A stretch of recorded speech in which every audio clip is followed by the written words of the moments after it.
Oh boy. Okay, good evening, everybody. It is October 7th, 2024. Happy Monday evening to all of you. I apologize for the late start tonight. We're having some very strange technical difficulties, and despite our best efforts, we couldn't get our audio working quite properly. So we're using the backup headset for the evening tonight. So for all my gamer pals out there, this is some random Corsair gaming headset that comes with a built-in microphone. So we're going to use that for now. So my apologies Yeah, about the audio sorry quality this evening. everybody. Yeah, good evening. By the way, Things, producer AJ is yeah, here. things literally broke How? right as we were about to go on Yeah, stream. It broke I right went as they were about to go upstairs. on stream. I went upstairs to get water and came back, and everything was broken. So It's all Will's fault. I don't Blame know. Will. It's not. It's It's not my people. problem. The CIA must not have liked our Survivor takes from last week, No, so now they're coming after us. it's because we And got it all right. That's why. yeah, we got it all correct. Yeah, all of our Survivor analysis was correct. But anyway, we're going to try to give this a go. So again, apologies for the audio quality, but that's the last thing I'll say about it. Anyway, this is Scouching Live. Welcome, everybody. It is October 7th, 2024. Like I said, we're brought to you by Fanatics. You can use our affiliate link below or scan the QR code in the window to provide a small kickback on anything you buy in the store. We're also brought to you by Puck Preps Hockey for all your NCAA and CHL prospect needs. Lots of new things coming down the pipe there with the NCAA and CHL agreement coming down. We've also got Fractal Hockey Consulting sponsoring the show, which is my business for hand track target player analysis and recruitment packages for the NCAA, Europe, and beyond, with solutions for any organization's needs or agencies or parents or whoever's interested in learning more about certain players. And also, you can subscribe to Scouching.ca to get access to a really fun Discord server, exclusive NHL prospect data, insights into the track data from my own work, as well as subscriber-only written content. Our first office hours post of the year just went up last week, and plenty of other cool stuff you can check out there, or Scouchware.com to get all of our fun merch like sweaters, stickers. Now we have embroidered t-shirts and embroidered beanies, so we took a little step up, so that's going to be fun.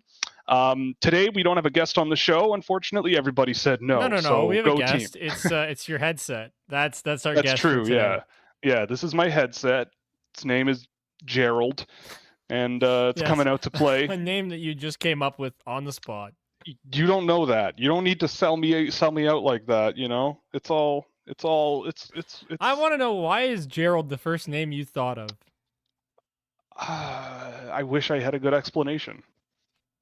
But I don't. It's a good, strong name that's not in use very often much anymore. And I figure maybe I'll lead the charge in getting it back in vogue a little bit. But Well, not if anyway. Geralds sound like this. Yes, exactly. But anyway, we're going to try to have a fun night tonight. We're going to have a good time. We're going to talk about whatever it is in the chat or whatever comes up that we want to tackle. I guess I should. Today it's been very chaotic if you haven't been able to tell. In fact, my entire day has been quite chaotic. I'll share exactly why in a moment after I tweet out that we're live. Yeah. But anyway. Chaos Giraffe Day? Yeah, exactly. Yeah. I mean, most of today there were no Chaos Giraffes today, but let's take a quick peek at who it was today. Oh yeah, I had a really big day. I took a look at 7 dudes. That sentence, I don't like that sentence on its own, especially in the context of junior hockey players. But yeah, today we did Bill Zonin, Michael Misa, Malcolm Spence, Carter Bear, Cameron Schmidt, and 2 random guys, Cade Rudig of Portland and Andrei Zavadsky in Omsk. So yeah, we definitely got a good look at some high-end players for this year's draft. Oh, amazing. We already got a season. question from totally unbiased Steelhead fan. And it's I like this. Yeah. You'll I know you love this because you're the biggest Porter Martone stan out there. So well, yeah, maybe. Actually, yes, probably. Yes. Anyway, what?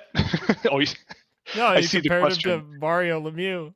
Yeah, exactly. Which I think you're selling him a little short. I feel like if Mario Lemieux had a baby with Wayne Gretzky, who tripled up as a parent with like Eric Lindros, then I think we might be looking at Porter Martone. All right. If I could gene sequence the perfect hockey player, one sibling would be Brad Lambert and the other sibling would be Porter Martone, and nobody in history has ever been a better hockey player than those two. All right, well, let's begin, because this is already a cursed stream. Yeah, we're already cursed. We're already this is bad. This is already off the walls. So yeah, it's a little bit out of control, but that's the okay. main thing we're doing today is taking a look at EP's list and flaming them for their awful takes. No, I'm just kidding. Well, but kind of. Let's keep it cool. Let's keep it above ground here. We're all friends in this community, but absolutely. In case you're unaware, Elite Prospects is, I would argue, the best source for sort of modern prospect analysis out there. I would argue. I would say us, but Well, I mean, I'm a little biased, goes without saying, but correct. But if you're gonna pay money to anybody and read anybody that isn't me, that's not you. It's these guys, and I think they put in good work and do lots of stuff and put out some very thought-provoking material. So yeah, we're gonna talk through this a little bit, and then afterwards we're gonna look at some guys that are gonna be making their NHL debuts in the next little while, and guys who already have made their NHL debuts and done quite well. Some maybe more unexpected ones with a couple of good to sees, I would say, thrown in there as well. But let's take a look at this Elite Prospects list. I'm already getting a little stressed out because I don't have access to a good tick of mine during streams where I play with my microphone stand and move it out of the way and move it around, and I don't know what to do with my hands anymore. But let's have a look at this. Yes, the ADHD tick. I'm a mess. Yeah, 100%. Yeah, I don't know what it is, pull it out to just let pull out the mic stand. Yeah, just have it here so I can throw my If it soothes you, then it's okay. Yeah, nothing soothes me at this point. I'm too old for soothing. Anyway, let's get to work here and take a look at this. Take a look at this list. So yeah, like I said, if you don't know, Elite Prospects do great work, and usually when they put out work early in the year, I think they might be some of the first to the race, except for maybe Bob McKenzie. But generally they throw something out around now, and it's always fun to take a look. But starting at number 1, they've got James Haggins. Honestly, doesn't surprise me one bit at all. Kid's just sick. Doesn't really do much poorly when it comes to driving results in a hockey game. Gets the puck up the ice, plays sound, strong defensive hockey, distributes the puck extremely well, gets around the ice extremely well. They gave him really strong grades pretty much across the board in everything that, in my opinion, matter for a player like him. So yeah, a really, really, really talented player who, for me, is number 1. And I mean, I would argue there are some players that maybe could push him a little bit, but I would argue there's also not a there's not a high probability of that actually happening.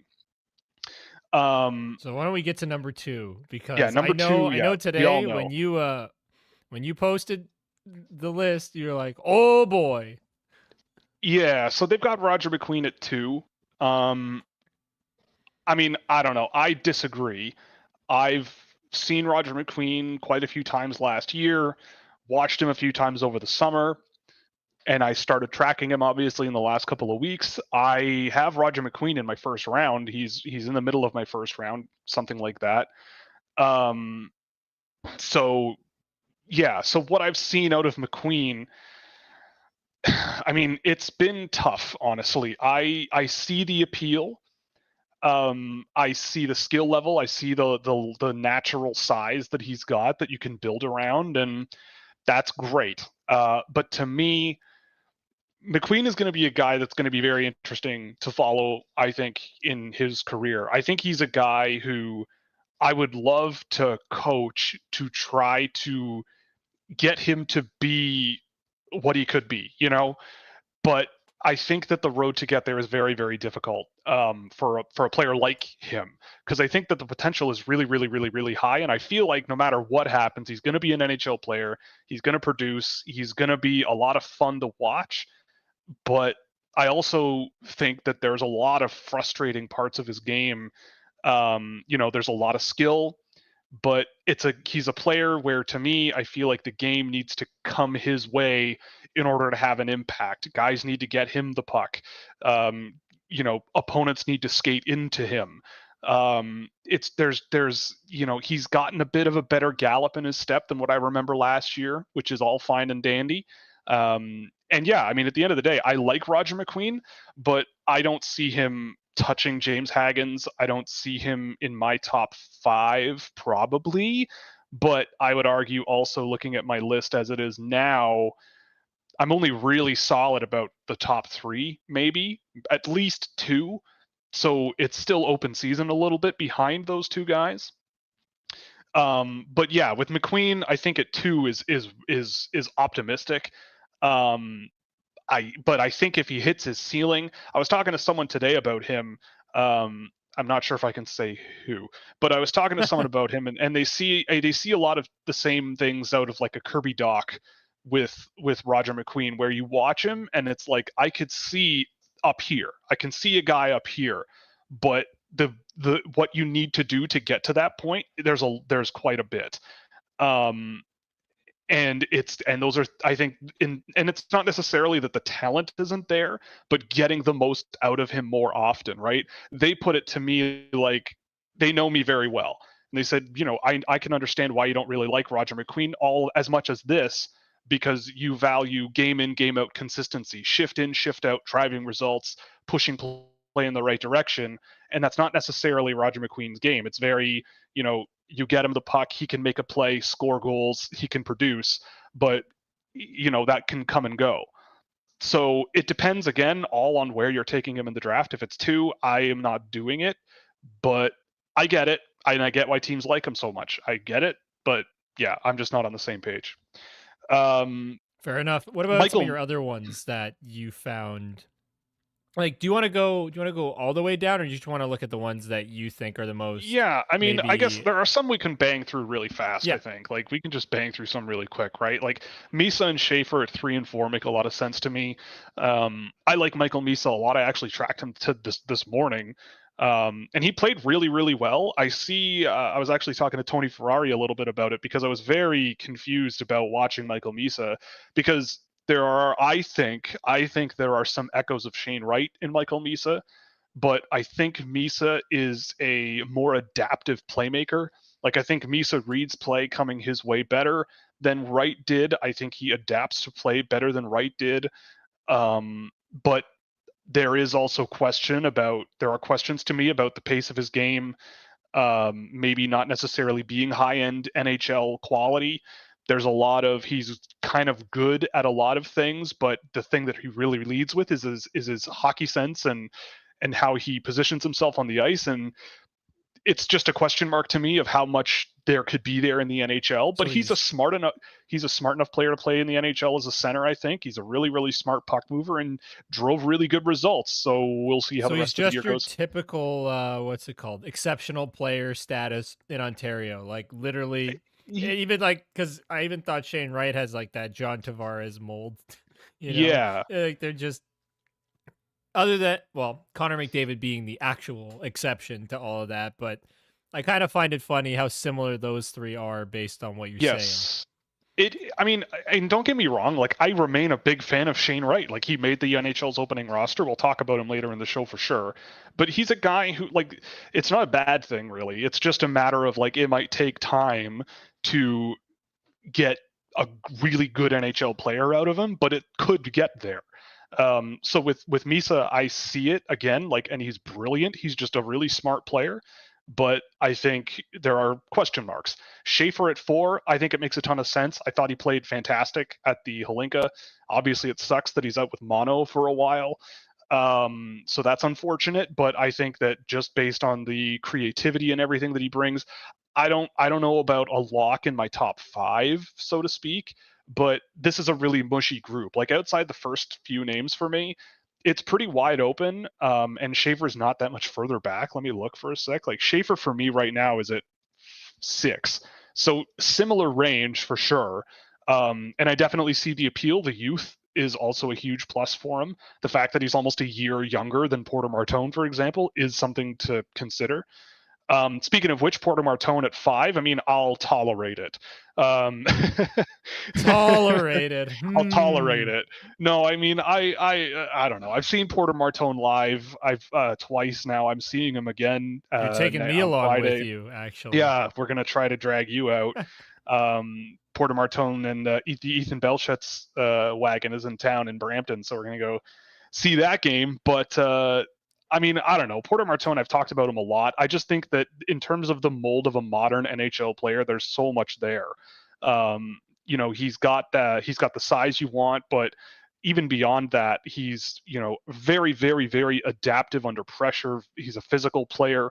I think he sees the ice very, very well. He spots line mates effectively. He's selfless with the puck, but he's also a lethal and multifaceted goal scorer. I think he just brings so much to the table that I love and that I want to see more of. I think he's got that competitive streak that it kind of jumps out at you. There were some moments in the game that I was at a couple of weeks ago at the season opener in Brantford. I think he had 3 or 4 points that night. And there were a few situations where he's on the rush with another guy and just he baits and leads with a shot so much and then perfectly times cross seam passes that only the best OHL defenders can probably time right and get on him properly. But I think Martone brings a ton to the table. For me, he's my second overall guy. I feel like for me, he's a guy that I would be very, very happy to add in that range.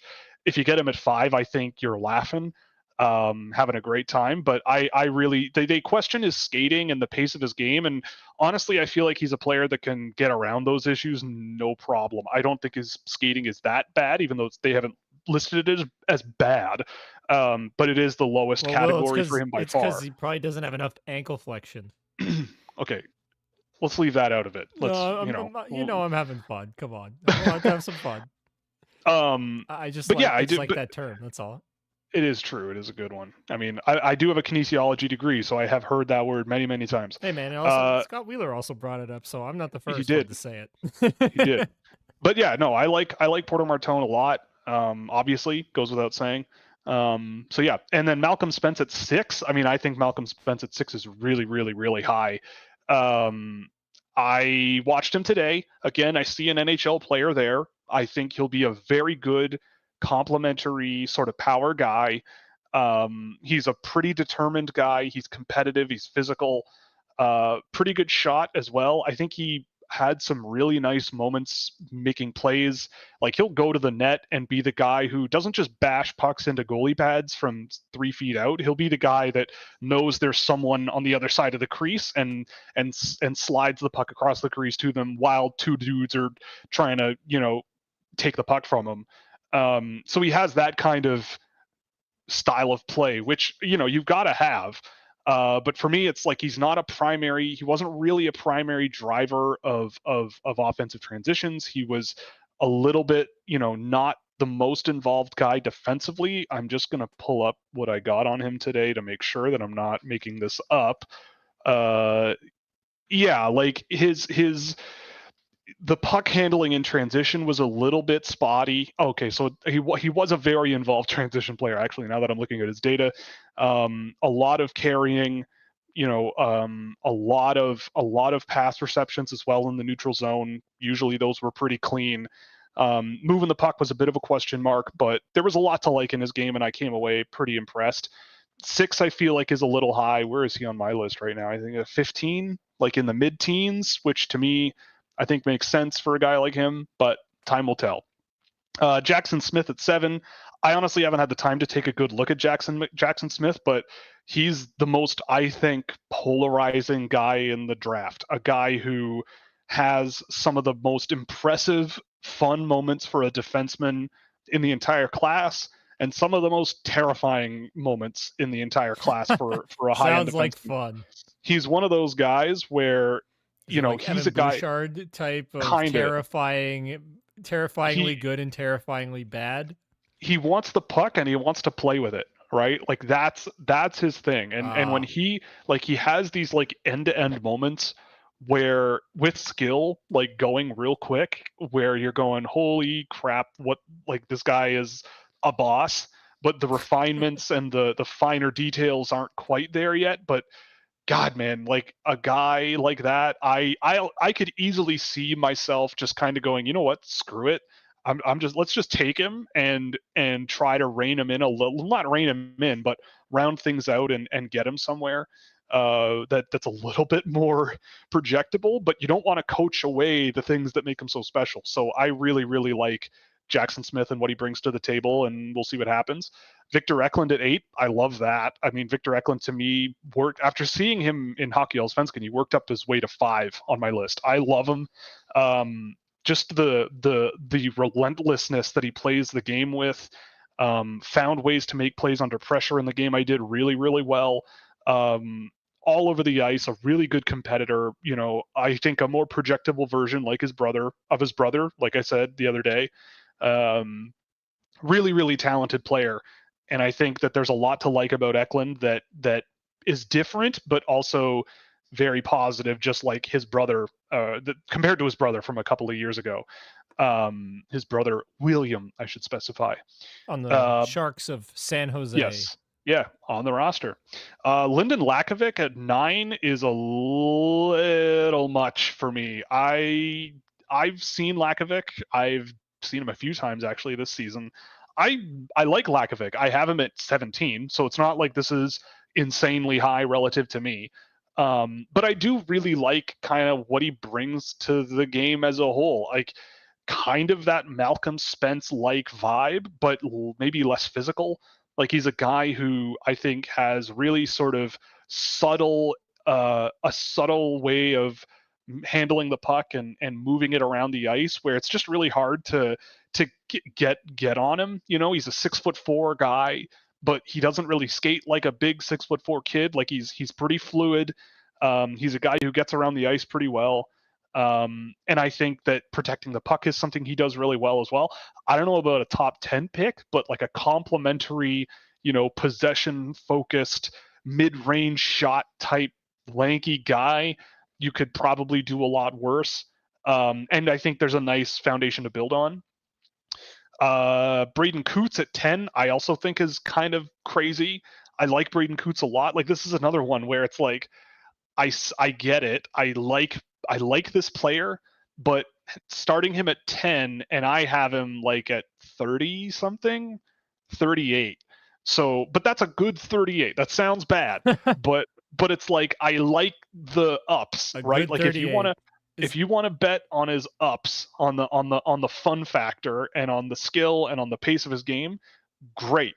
I think that you could do something with that, but to me I think that's not he isn't a top 10 guy to me. But I think he does a lot of things really, really well. He uses his skating really well to get around the ice and put himself in good position and cause turnovers and cause advantages and all these kinds of things, which is nice. It's just I don't know yet. I've really liked him last year. I thought he was really good at the Holenko as well. This season, when I've tracked him and when I've seen him, I'm kind of going, yeah, this is the Braden Coots I always remember. I just don't know yet. I don't know where he should sit yet. I spoke to a couple of NHL folks and they both kind of said that they like him a lot, but like a late first maybe is where they think they would put him. And maybe he's a bottom 6, you know, energetic center that's not the biggest guy in the world, but gets the job done. But we'll see. It's still very, very early. So Caleb Desnoyers, go over like the big guys that terms of like where you have the biggest discrepancy. Yeah. I'll skip just Caleb some of the hotter Desnoyers, takes. Even if it's like, even if you agree with the hot take, go over it kind of thing. I think we can do. Caleb Desnoyers I haven't seen in detail yet this year, so I'll skip that. Ivan Ryabkin at 12 I think makes sense. Cameron Schmidt at 13. I mean, he's going to be a guy you either love or you hate. I mean, there are some people who love him. There are some people who probably will not touch him with a 20-foot pole for a number of reasons. I tracked him today. He was very frustrating, but he's a guy who can score. And I feel like if you get him, I feel like he won't go this high. I feel like he's going to be a guy that goes maybe in the second round because of the issues that are there. But I feel like he'll be a guy that maybe goes in the second round, but works his way into the NHL regardless and scores some goals. So there's that. He's fun. Blake Fiddler at 14, I actually haven't had time to look at him yet. That'll be probably tomorrow, so I can't really comment on that. When I have seen Blake Fiddler this year, I feel like a top 15 pick is really optimistic, but there are some good defensive abilities there that we'll see. But yeah, Anton Frundell at 15, I mean, he hasn't played yet, but to me, this feels crazy. I really like Anton Frundell. He's kind of like the Swedish Michael Misa, just a guy who gets everything. He just gets the game. He sees the game really well. And I don't know. I feel like if Frundell were playing games right now, he would be playing a lot of minutes on a pretty decent team in the second division in Sweden. So we'll see. Logan Hensler at 16, that's fine by me. Radim Murtka at 17, that's around where I have him. Brady Martin is an aggressive one. I feel like the skating and the pace of his game are going to really hold him back as he is now.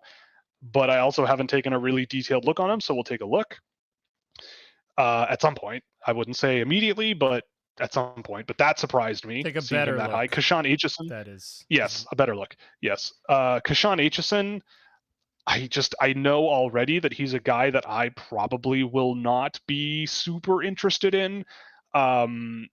He's a decent physical defender who I think has some offensive ability here and there, but I don't know exactly what that is.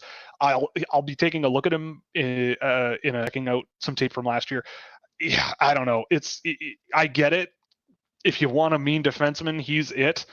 I don't know. I will see. That's an I don't know from me. Ravensburgen at 20, sure. I mean, I don't know about taking a goalie in the first round, but every time I've seen him, he's good.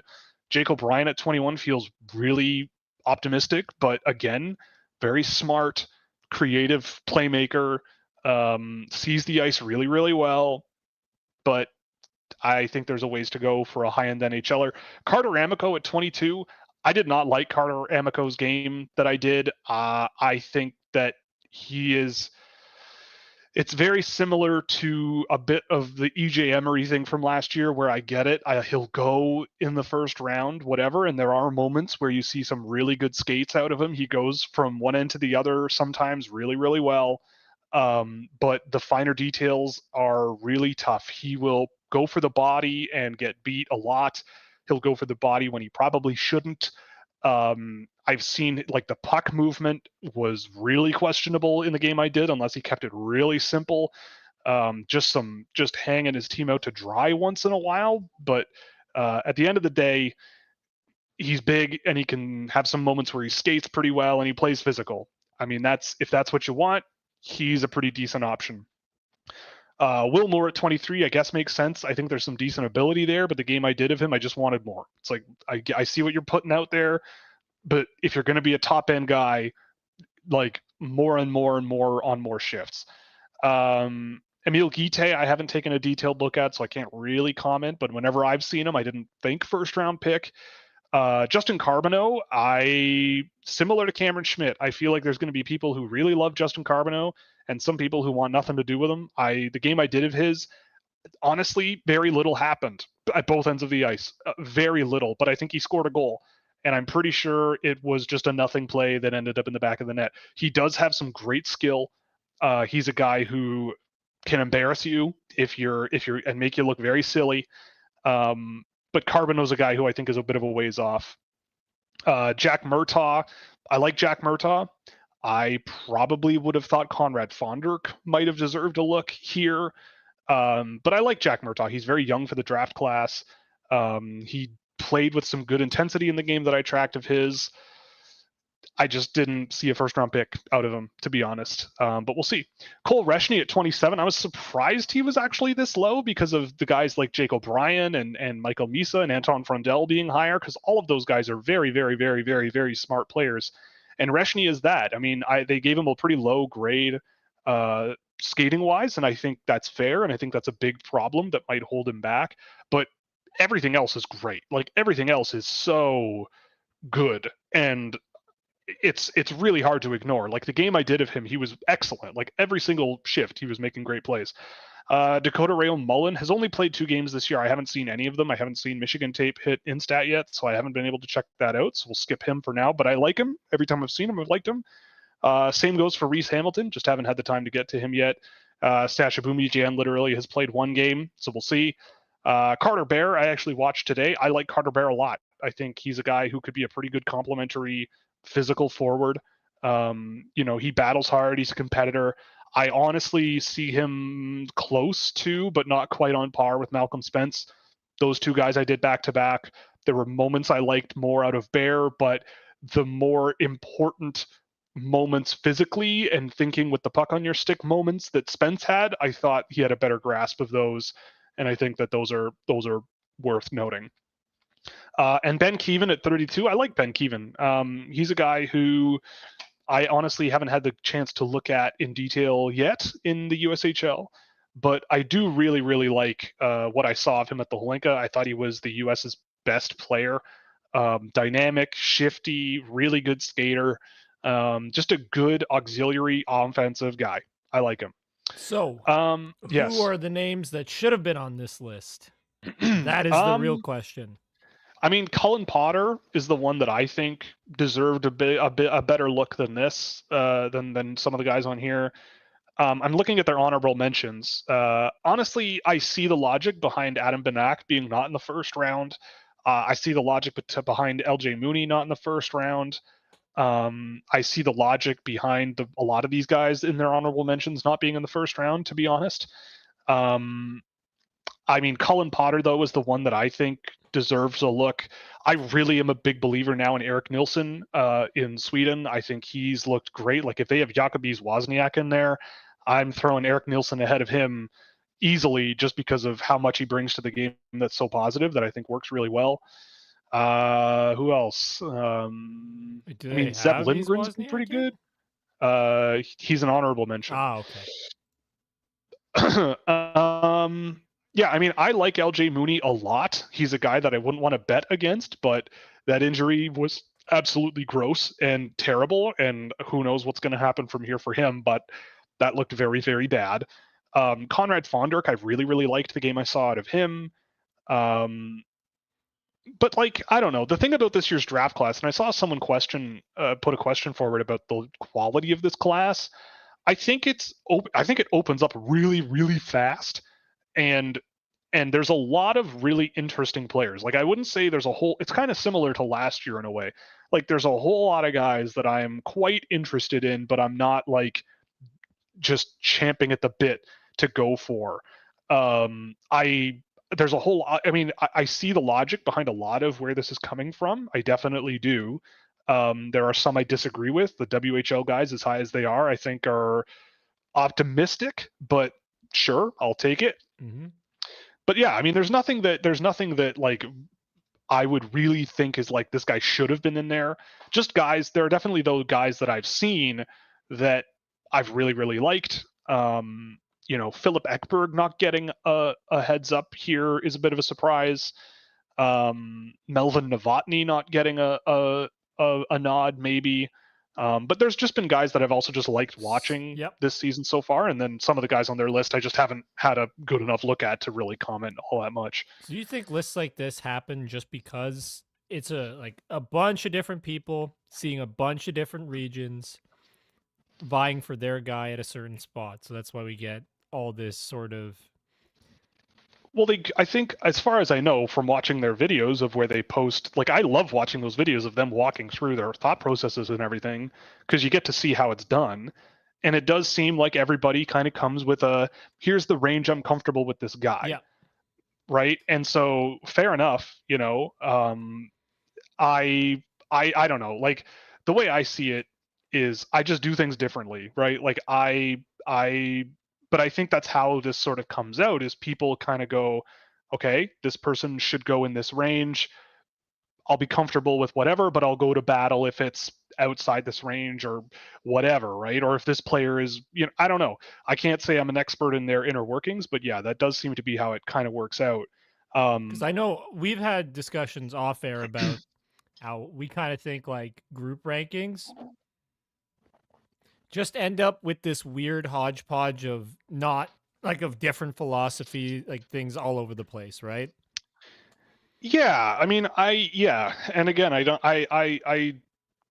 yeah, I see what you mean, and I agree. We have spoken about that, and I think it goes back to, like, I'm also biased, right? Like, Well, everybody is. in my world, I would love to have 8 clones of me going at it, and well, not that's again another sentence I shouldn't have said that. 8 clones of me all doing what I do, and everybody sort of understanding what the goal is, what we're looking for, the types, how we envision the game to be played, and selecting based on those criteria, right? I'm only one guy. I can only do so much, so it would be lovely if I had some clones of myself, because I would love to do that. But I do believe that when you have, I think that you have to be very, very careful when you have, like, let's take an NHL team, for example, when you've got 15 scouts in the room, you know, I remember Lou Lamoriello saying that you need your hockey team to be like an orchestra. And it's like, yeah, of course, you're right. You need your bassoon players, you need your bass players, you need your clarinets, you need this and you need Yes, you that. start with the bassoon. Sure. I don't know. It's a fun instrument. Um, but yeah, I mean, you have that, but also it's like, what if your bassoon players all stink?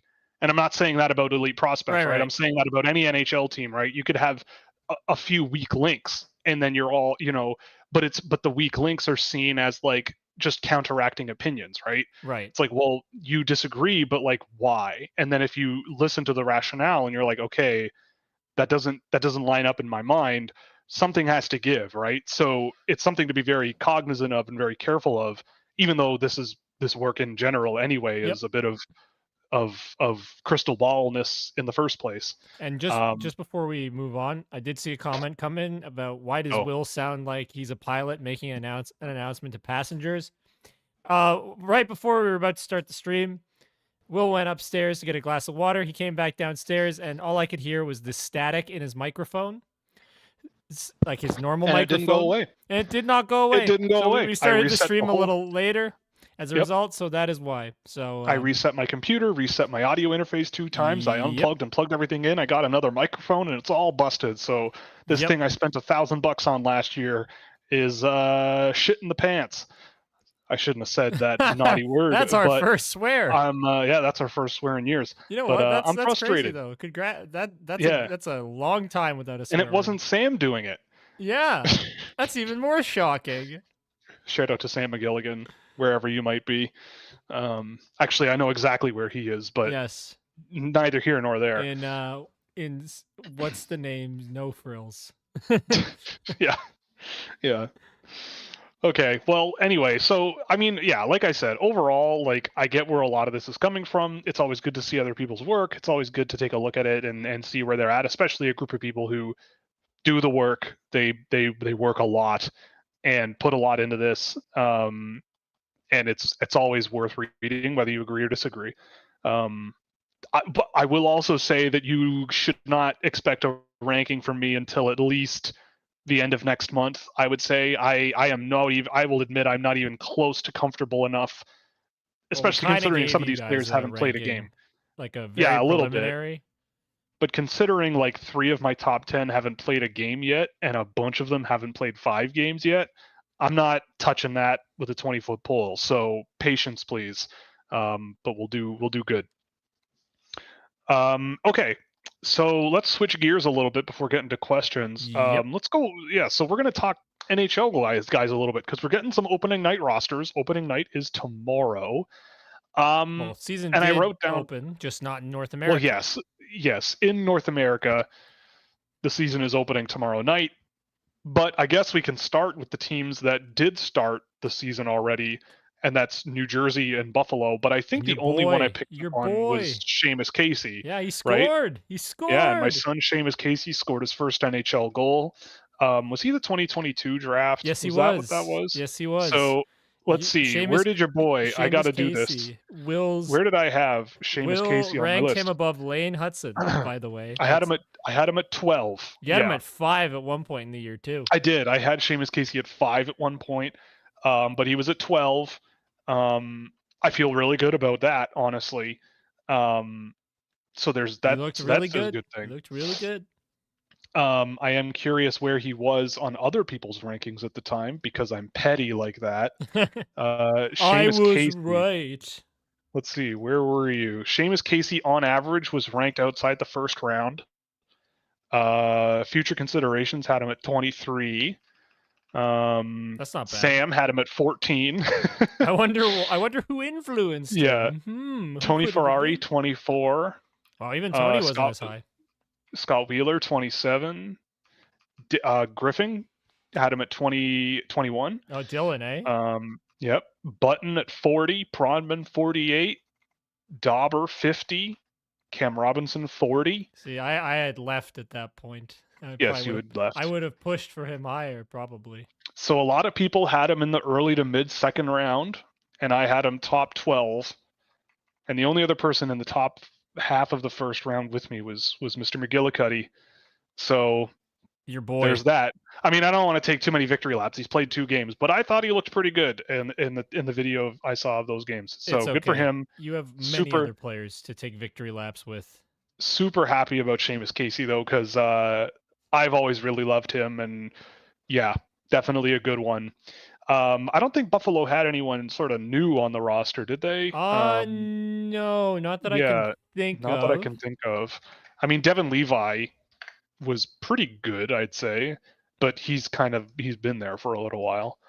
Yeah, I don't see anyone here, right? Like Yuri Kulich. Did Yuri Kulich play on the weekend? Oh, he might have, but I don't remember seeing him play all that much. I think he actually did.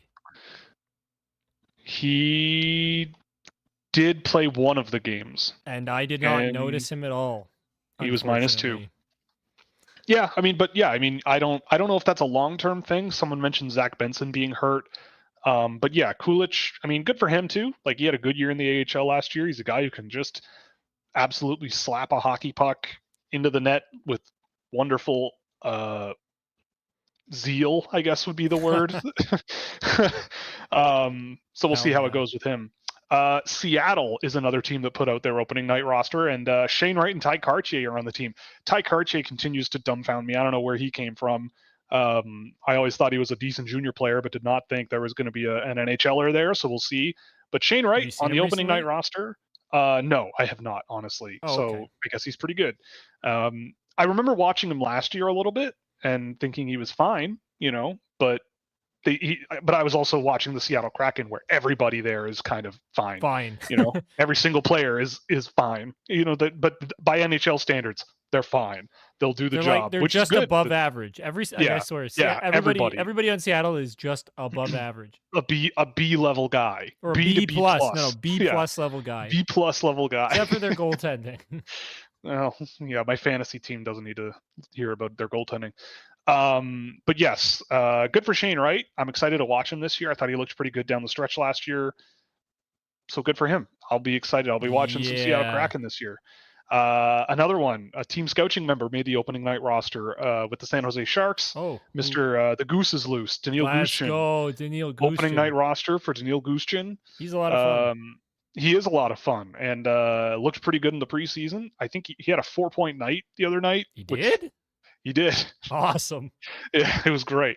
So yeah, Daniil Gushchin on the opening night roster, and I hope he sticks because he's a tremendous amount of fun, and I would love to see him. Where is he projected to play? Like, I want to see where. I think 4th line. I spoke to JD Young today because he brought this to my attention, and he said probably 4th line. That's weird though for Daniil, right? Yeah. So I remember him being more of an offensive guy. He is. But I don't know. Whatever. If they'll get a minute. And Nico Sturm.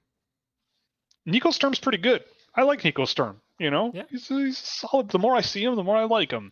I think David Phillips, who's in the chat, sassed me about him a few months ago, and I was like, well, maybe I should check myself before I wreck myself again.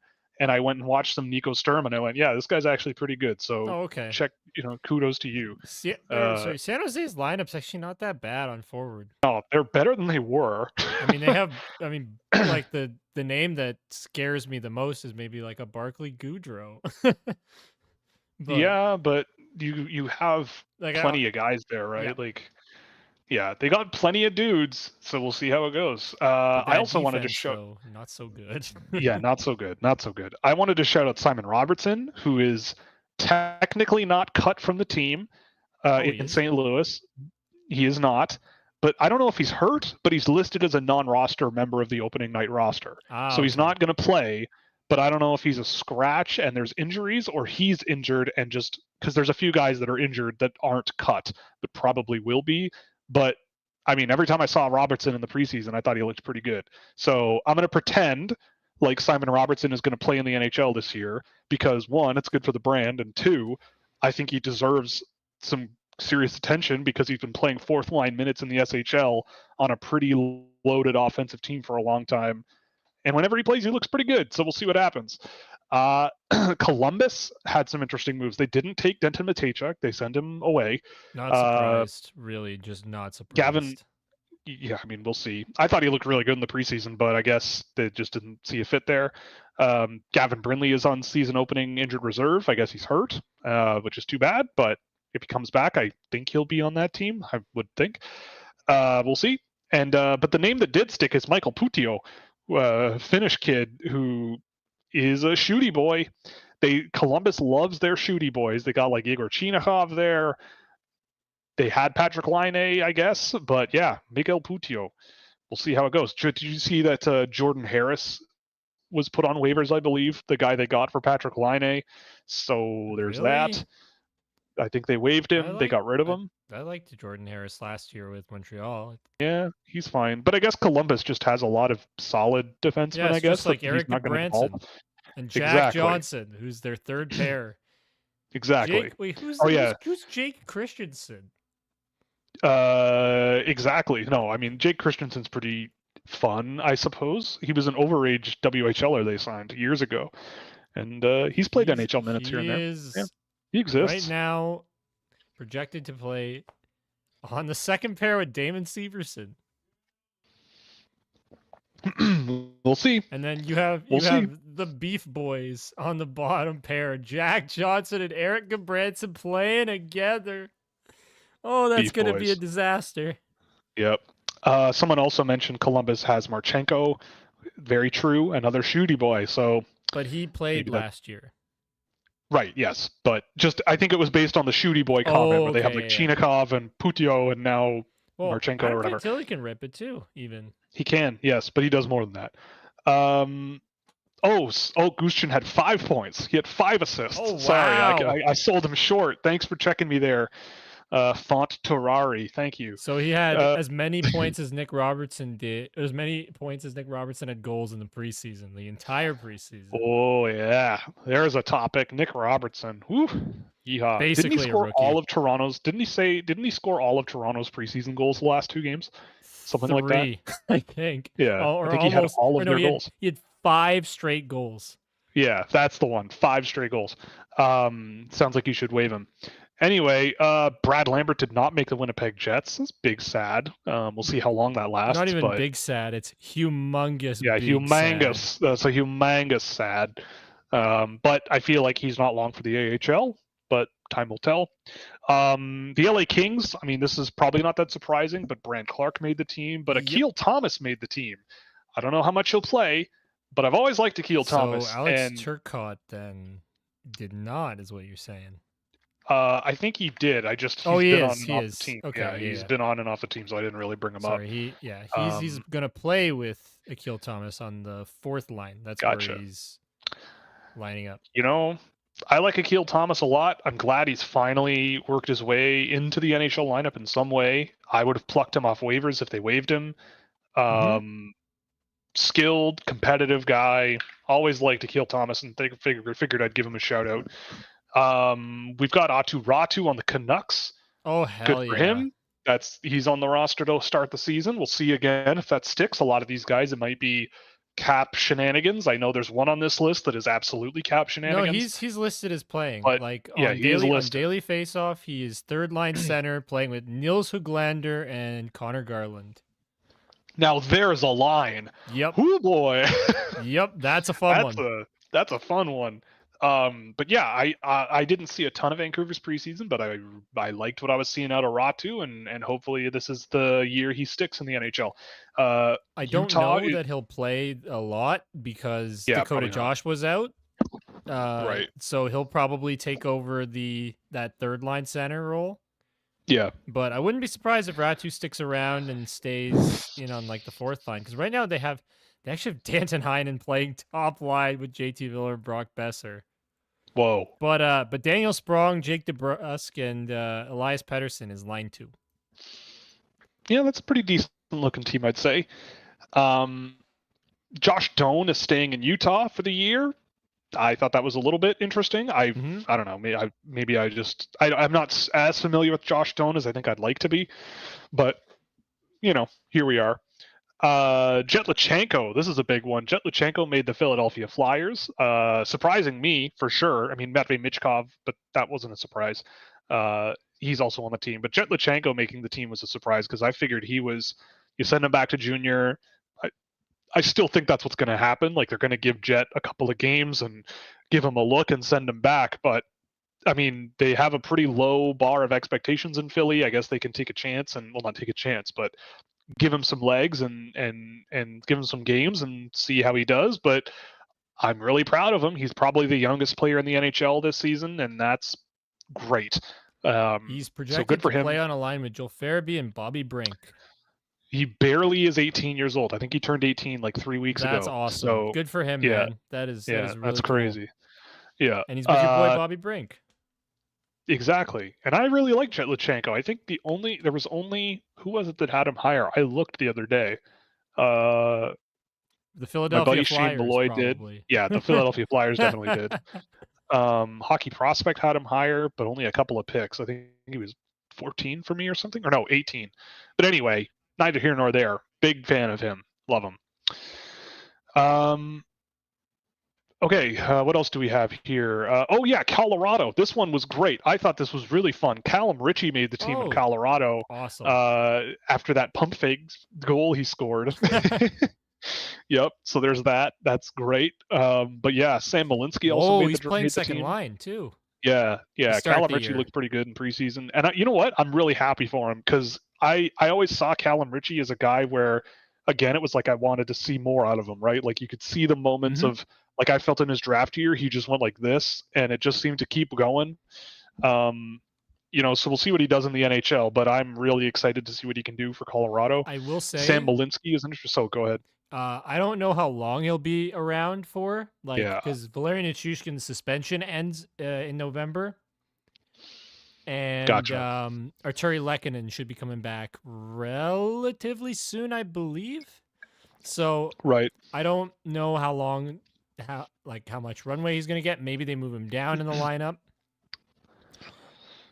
But dude, Ivan's on this team as well. Is he really? Yeah, he is. How did I miss that? He's on the fourth line. What the hell? Ivan is on the team. Yeah. Ivan. Undrafted free agent, Ivan. Hey, man, he showed up every year in the World Juniors. Gord Miller just told the same story 8 times every game. Yeah. Endless humor. Oh, man. I love Gord Miller. Oh, yeah. He's the best. We should have Gord Miller on the show. That's what we should do. It would be great. But I honestly think there is something in pounding the same story to death. It does. Sometimes it does make it funnier. Oh, it does. It actually it's hilarious. Does. Yeah, I love it. I love Gord Miller. He could do nothing wrong in my eyes. Fair enough, man. Fair enough. Yeah. Okay. Yeah, and I mean Sam Malinsky is also on the roster. He's an interesting guy, but we'll see. Mackie Samoskevich is in Florida's roster. Interesting. I thought he had a ways to go last year when he played in the NHL, but fun player to watch, no question. But I'm going to skip right over him and get to the other one that's good for the brand. Victor Mancini is on the New York Rangers roster to start the season. I imagine he will not be there when Ryan Lindgren is on the roster, or when Ryan Lindgren is there. He'll probably be moved, but the fact that he's on the roster so fast after being in college and being quite unheralded by everybody except this guy, is pretty good. Victor Mancini, I've always really liked him. Why don't you give The yourself things a that, pat on the back as you say this then? yeah, I mean, I had him ranked in 2020, and he got drafted in 2022, and here we are. So good for him. I mean, I thought he played really well in the preseason. This guy can absolutely hammer a hockey puck. He can hammer a human being. He's a pretty good skater as well. That was always sort of the hallmarks of his game. I don't expect a tremendous amount of puck movement out of him, but he's a fun player to watch. Speaking of which, Nolan Allen is on the roster in Chicago. So there's that. I will never forget the reaction I had when Nolan Allen was drafted live on my stream. It was immediately after the Logan Mailloux draft pick as well. So the whole world was a little bit confused as to what was going on. And Nolan Allen goes off the board in the first round. And that was during the, what's it called? After the Chicago scandal had come out. Yeah. So that's Stan Bowman was trotted out there with all the women who worked in the team, I think, or something, wasn't it? Yep. Yeah. Yep. Sweet. That was it. Sweet. What a horrible way to end the first night of that draft. Yeah, I remember my brain was so scrambled, I didn't even have time or brain power to do any analysis after the show was over or after the draft was over. I just kind of went, I want to just go to bed now. I don't know. This is weird. Kind of like today. Feels like kind of like today. Yeah, kind of like today. I just want to go to bed. But Nolan Allen, I mean, I've never been a huge fan of Nolan Allen, but he can skate and he can hit real hard and throw guys into the bench. So there's that. Never trust a guy with two first names. That's my rule. Yeah. Yeah. Like this guy, Sam Honzek. Actually, I don't know. I can't believe Sam Honzek made the team, man. He's on the roster, man. Dude, he's not that. I don't get it. Into the first round, I don't the first get line. it, man. Wait, I don't know. Are you serious? That's what I saw. Someone said that they were expecting him on the first line. Yeah. Why? I don't know. I remember. I mean, Flames fans seem to think he looked really good in the preseason. I'm not gonna hold judgment because I haven't seen a whole lot. I'm surprised he's in the NHL this fast. But I remember you sent me. You're like, "Can you check out Sam Honzek for me? I just want to know what your thoughts are." And yes. Will, this is so boring, and I do not like him. I remember saying that to you.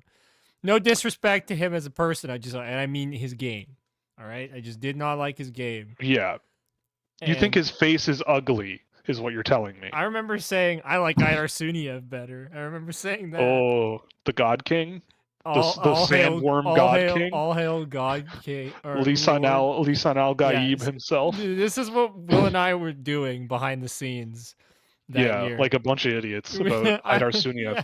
Although he had a hat trick in his first NCAA game this year. So so God King Idar. All hail God King Idar. That was my nickname I came up with him or came up for him with because his name is just so sick that you need some sort of moniker in front of him. So I thought God King was the best way to do it. Yeah, but I love Idar Suniev, man. So much fun. But like I don't know, man. Just not huge on We'll see. It doesn't have to last forever. Rutger McGroarty is on the Pittsburgh Penguins. I don't think that surprises a whole lot of people. Doesn't surprise me either. I don't know if you saw it, but I saw someone post a highlight of him scoring a goal the other night, and I watched it, and I went, they're like, oh, like Rutger McGroarty put an exclamation mark on his preseason to make the team, and he was a Rutger McGroarty goal. He was third into the offensive zone, wide open, got the pass, and shot it from the top of the face-off circle, rifled it into the net, and I was like, yep, that's Rutger McGroarty, man. That's what he does. So, good for him. Let's see what happens. Let's see. I see what's next. Yeah, I specifically put this one in for AJ. No Fabian Lysell. So dumb. So dumb. Fabian Lysell is not on the opening night roster for the Boston Bruins. It's just ridiculous, might I add. Like, look at... Okay, I'm going to pull up the list of guys who are playing on Boston. Why is Morgan Geekie playing a second-line wing role? Because he is North American. Why is Mark Kastelik playing over Fabian Lysell? Okay. Because Mark Kastelik will punch you in the face if you disagree with his placement on the lineup. Well, you can try.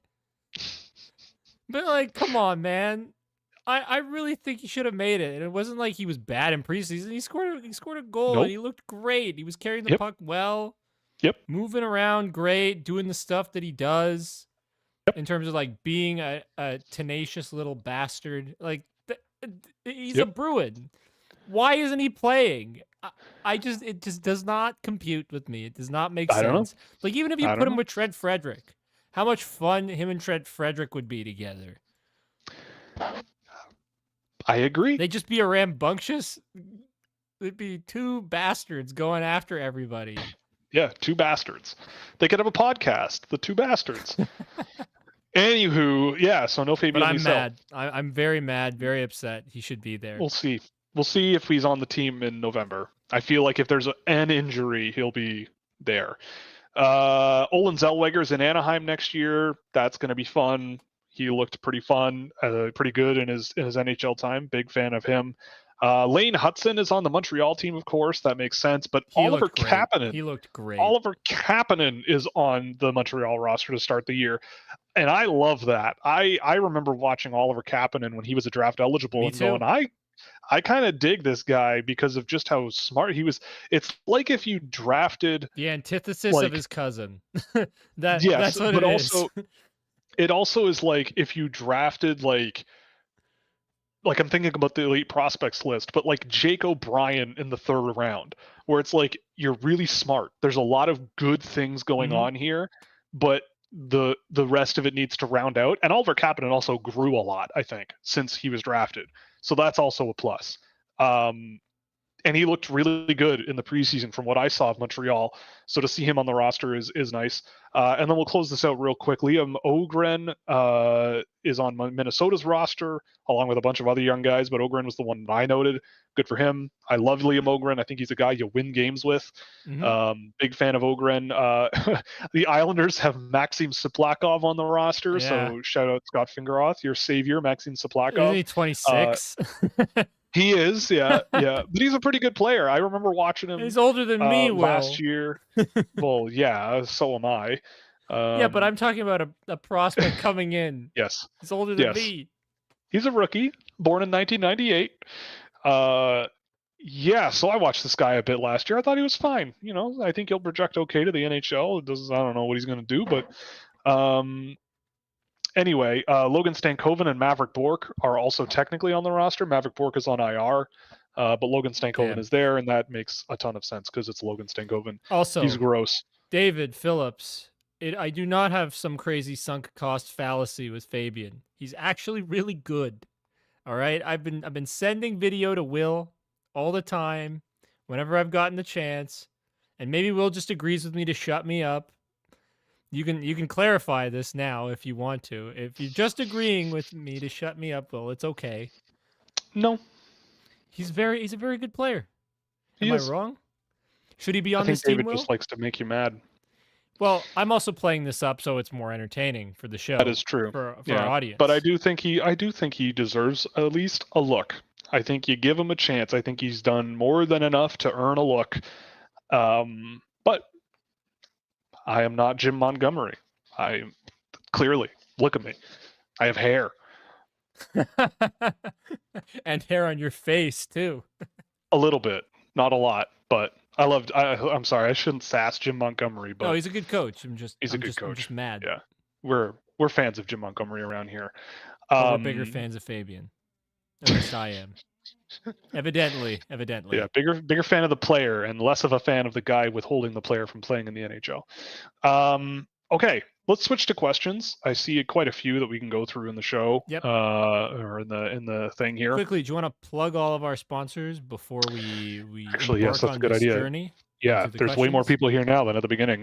So we're brought to you by Fanatics. You can use our affiliate link below or scan the QR code in the window to provide a kickback on anything you buy in the store. We're also brought to you by Puck Preps Hockey for all your NCAA and CHL draft needs. Fractal Hockey Consulting is another presenting sponsor of the show for hand-track targeted player analysis recruitment packages for the NCAA in Europe with solutions for any organization's needs or any whatever it is, agency, parent, team, whatever you want. Just want to give them money.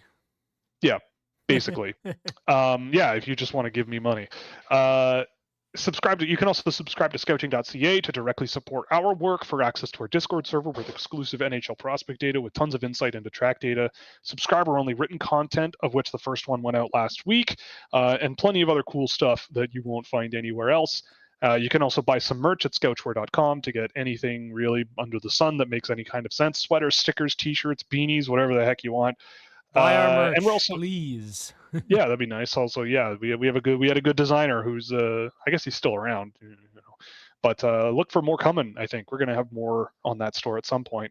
We're also on Buy Me a Coffee. You can use the link in the description if you just want to give me money. I mean, if that's what you want to do, then you can just do that. Okay, so questions. I want to plug one last thing about the Discord server. Yeah, what up? Once the NHL season starts, I will be more active in hanging out and watching games, and those can be a lot of fun. It is true. If you want to watch NHL games with me, and will occasionally, come on in. Top tier soundboard. Soundboard. We do have a top tier soundboard. Top tier soundboard. Solar system, so humongous big. Yeah, there's a lot of Pierre Maguire in there. Yeah. You look like you have a long stick. So yeah, guys, come on, join stick. the Discord, give us some money because we deserve it. We deserve it. No, I'm kidding. Yeah. But and do as you please, but we'd really appreciate any. We want to put on a really good show for the draft this year. That's what we're gonna say. We want to put on a really good show for the draft this year. Give us millions of dollars so we can have a great production. I promise I won't pocket all of it. Yeah, it's true. Well, I'm the one who pays you, so I would be let's not go down that road. No, let's not go down the who's gonna scam who road. Just don't scam me, Will. I'm not gonna. I don't plan on it. Okay. If I ever do, it's because I've been brainworms got me, like Roger or RFK Jr. Okay. Anyway, I called him Roger. I don't know why. Robert F. Kennedy Jr. Anyway, speaking of brainworms, J Mulk is here. EP's list is brutal.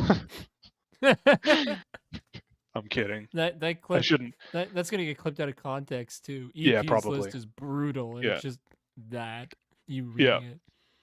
No, EP's list is brutal as neither Brindley, Caps, or Connor Lee even make the honorable mentions. I know. Connor Lee. It's a shame. It's a dying shame and crying shame. It's a travesty to see Brindley, Caps, and Connor Lee get no disrespect with their, I believe, 2 points between them in the Elite Ice Hockey League this season. 2 points between them, eh? Yeah, I think so. In the Elite Ice Hockey League in Britain. So. Oh no. The Manchester Storm have never seen a prospect as good as Connor Lee. I'll tell you what. I think it's the Manchester Storm. I forget what team Brindley Caps plays for. Brindley Caps plays for. Wow, that was harder to say than I thought. I don't want to Google it right now. Anyway, someone else mentions the Potter and Bill Zonin disrespect. Yeah, I actually did a game of Bill Zonin today, and he was pretty good. I wouldn't put him in my first round, but he was pretty good. First round worthy name though. Zonin is cool. Yeah, Bill Zonin is a great name, and he plays like a Bill Zonin too. Like he's pretty big, heavy, physical guy. Bill. That's a Here comes Bill. Yeah, Wild Bill. Also, I'm announcing I cannot watch any more Ivan Fomin tape this year. Oh boy. Not because he's bad, but because I went down the Vladivostok rabbit hole and then had a nightmare about living in Vladivostok. You know what? Like I would in the first half, you had me a little bit with the wait a minute, what do you mean? Is he terrible all of a sudden? But no, it's more about the fact that Vladivostok is getting in your head. Actually, it's funny you mentioned having nightmares about Vladivostok. I'm having nightmares about Baldur's Gate 3 because I've been playing that. I honestly, I will play that game, and it's one of those things where it's like, oh, I'll do this one thing, and then I'll go to bed. But that one thing happens, and it takes 45 minutes, and then something immediately happens after that you can't stop in the halfway point of, and you have to continue, and I'm almost at the end of the game, so I'm like, well, now I have to keep but it's also a game where the last third of it takes 3 times as long as the first 2 individually, so it's brutal. So I had a dream last night about where I was like rolling dice to do actions, which oh god, I hate when games become like your dreams. Yeah, they're the worst. I've had chess dreams. like dreams where I'm in chess, like just thinking about chess positions, but they don't make sense because the pieces change and I don't know that they've changed. It's just like you're just in a restless state of, can I do this? Can the knight go here? Oh wait, this is on this square now. Yeah, that's usually a sign that whatever you're having the dream about is something you might need to cool it on a little bit. Like I was having dreams about Rocket League at one point because I was playing so much Rocket League. I had a dream. I have this recurring nightmare that I'm in an apartment complex somewhere in South America. I know it's not North America because of the way the buildings look. So it's like a favela in South America. Yeah, exactly. And I'm stuck in an apartment, and I try to escape by like climbing through all the windows, but by climbing through the windows, I'm inside someone else's apartment. And I just keep like I'm crawling through the ducts and like falling into people. And then here's the kicker. Oh no. I finally find my way out of the apartment complex, and I'm in a giant open soccer field, and there are cars driving around playing Rocket League. Swear to God, I've had that dream at least 3 times. That's awesome. I don't get it, but that's true. And I play a lot less Rocket League now, and it hasn't happened very often. Yeah, I have not had the chess position dreams very recently at all. Yeah. But like for a while, it's brutal. Yeah. Someone asked about thoughts on Ivar Stenberg. Is there something there? Yes, I love Ivar Stenberg. I mean, I think he is probably the most exciting talent out of Sweden in a long time. Really, really, really talented player. I mean, I really like Frondell. I really like Eklund, but Stenberg, if he were eligible this year, might be second or third on my board. He's great. I mean, I don't know if he's that small, but he certainly doesn't play that way. Do you know how long Mooney is out for? God, I don't know, but it could be like a long time. That was a really brutal hit. I don't know if anyone saw it, but he got kneed and like capital K need, like big time, from some guy who is I think 6 or 7 years older than him in an exhibition game. So good for that guy, I suppose. But yeah, Mooney is gone. I don't know what's going to happen, but it's sad. Porter, Martone, and Michael Misa are clearly better than McQueen. I mean, I would agree with you on that, but I think people are curious about what McQueen could be. Also, I guess that I haven't said this yet, or maybe I have, but I'll say it again. The name Porter Martone is awesome. Like, this is what I'm here for. I'm here for the vibes of the name. It sounds like an advertising company from the 1950s, which like out of Mad Men or something, which I dig. It's cool. It sounds like a pleated jacket as a person. Have you seen him wearing? Because like when I was searching up Porter Martone, like pictures, just so I could put together a short for the YouTube channel and for TikTok, I saw him wearing like the immigrant hat, and when I say that, I mean like the Italian immigrant hat. I don't know how to describe it, but I gotta find the photo. Okay. But I thought it was pretty cool. I just liked he's Italian. Oh, like the conductor hat with the button on the front and the bill. Yeah, maybe that's what it is. Yeah. I've just seen like I'm just so used to a lot of older Italian men relatives of mine wearing hats like that. That it's a hat you would see on someone selling a newspaper on the street corner during the Great Depression or something, you know, like something like that. That's kind of what you would see, which I'm all for it, you know. I'm all for Great Depression chic, you know. It's the way to be. Greatly depressed. Yeah. Also, I noticed your boy Kieran Walton is off to a nice start. Yes, he is. He is off to a really good start, which, you know, good for the brand. We like that. Oh, shoot. What happened? What? Uh-oh, what did you do? Did I hit the end? Okay. I think we're back. Yeah, no. Yeah. All right. I think we're all good. I think I accidentally I see we're still live on YouTube. Okay. I think I hit spacebar by accident, and we're back on the right window. Okay. But yes, Kieran Walton, 7 points in his first 4 games of the year. Good boy. Dude rocks. What do we got going here? Why do you think Potter was not included on the list? He seems like the type of player they love. Personally, I think personally, I think these rankings are the worst I've seen on Elite Prospects. Okay, like, it's October, so like, like this is just content, right? Like, it's just for content purposes. It's just October. Let's chill. Cullen Potter has played 2 games in college. He was not a guy that was super heralded, I don't think, going into this season. I love him. I think he's a great player, but I am also not gonna. This is why I'm not putting a ranking out yet, because I don't know really. I don't. I'm not gonna leave it up to, well, I watched him last year and therefore I'm gonna put him at 4. I don't. I no, not my style. Is it crazy to think that Misa can be a similar type of player to Macklin Celebrini? Not as talented, but a similar mold. I mean, yeah, I think there are echoes there. I think that the like finishing ability isn't as like emphatic as Celebrini's is, but there are similar echoes there, I would say. Yeah, I thought it was interesting. What? having to pull highlights of Misa, he just is smart.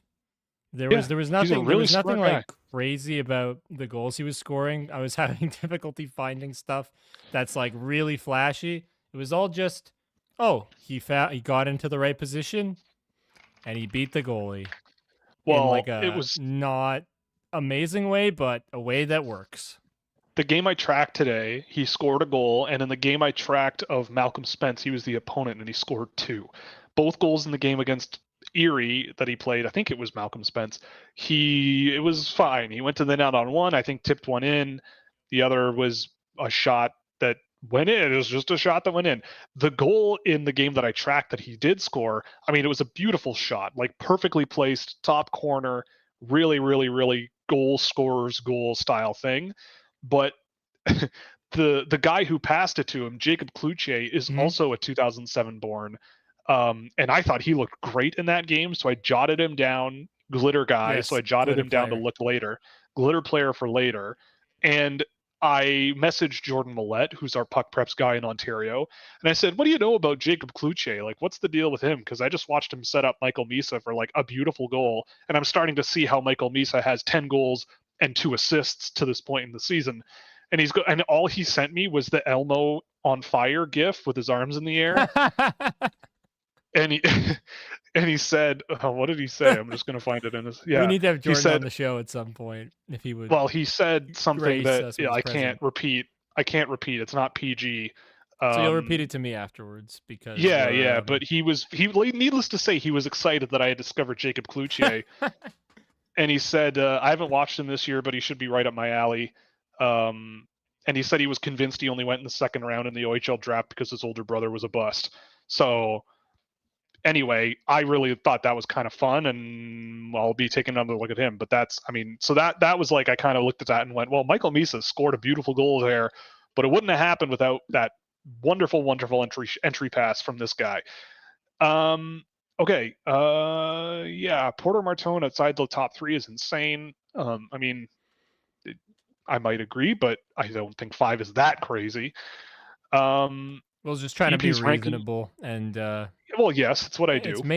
Will would rank him at 1 if he could. If he could actually argue it for himself in a way that didn't feel like a stretch, he'd do it because Porter is. If James Hagen's phased out of the universe, like a Magic the Gathering card, yeah, then sure, but no. EP's ranking seems like who has done well the first 10 games of the season. You said that. I don't know if it's that, but I mean, it's October. Like, it's the beginning of October. Like, what did you expect? Don't take things as gospel until we're closer. Like, I'm there for the takes. I'm there to read what they think. I'm there to see who they have where and why, and let it make me think. And if I disagree, then I disagree. And if I see something I agree with now and see differently, then so be it. Does this draft seem weaker than last year? I think we went over this a little bit, but like, I think you mentioned this. But yes, I think you brought this comment up earlier. Yeah. But you said the drop off is pretty quick, but there's a lot after that. Yep. Like it goes kind of like so similar to last year is what you were saying. Yeah, kind of like the inflation phase of the universe. It's a little, and then. Yeah. Anyway, being actually unbiased as a Steelhead fan, from totally unbiased Steelhead fan, Porter Martone is a 30 goal, 35 goal, 80-point guy in his prime, like JT Miller. I he brings a lot to the table that I think will work just fine in the NHL. Come to the game on Friday. Will and I will be there with Sam. Yeah, true. Yeah. So, if you want to meet us, we'll be there. Yep, exactly. Okay, David Phillips, here we go.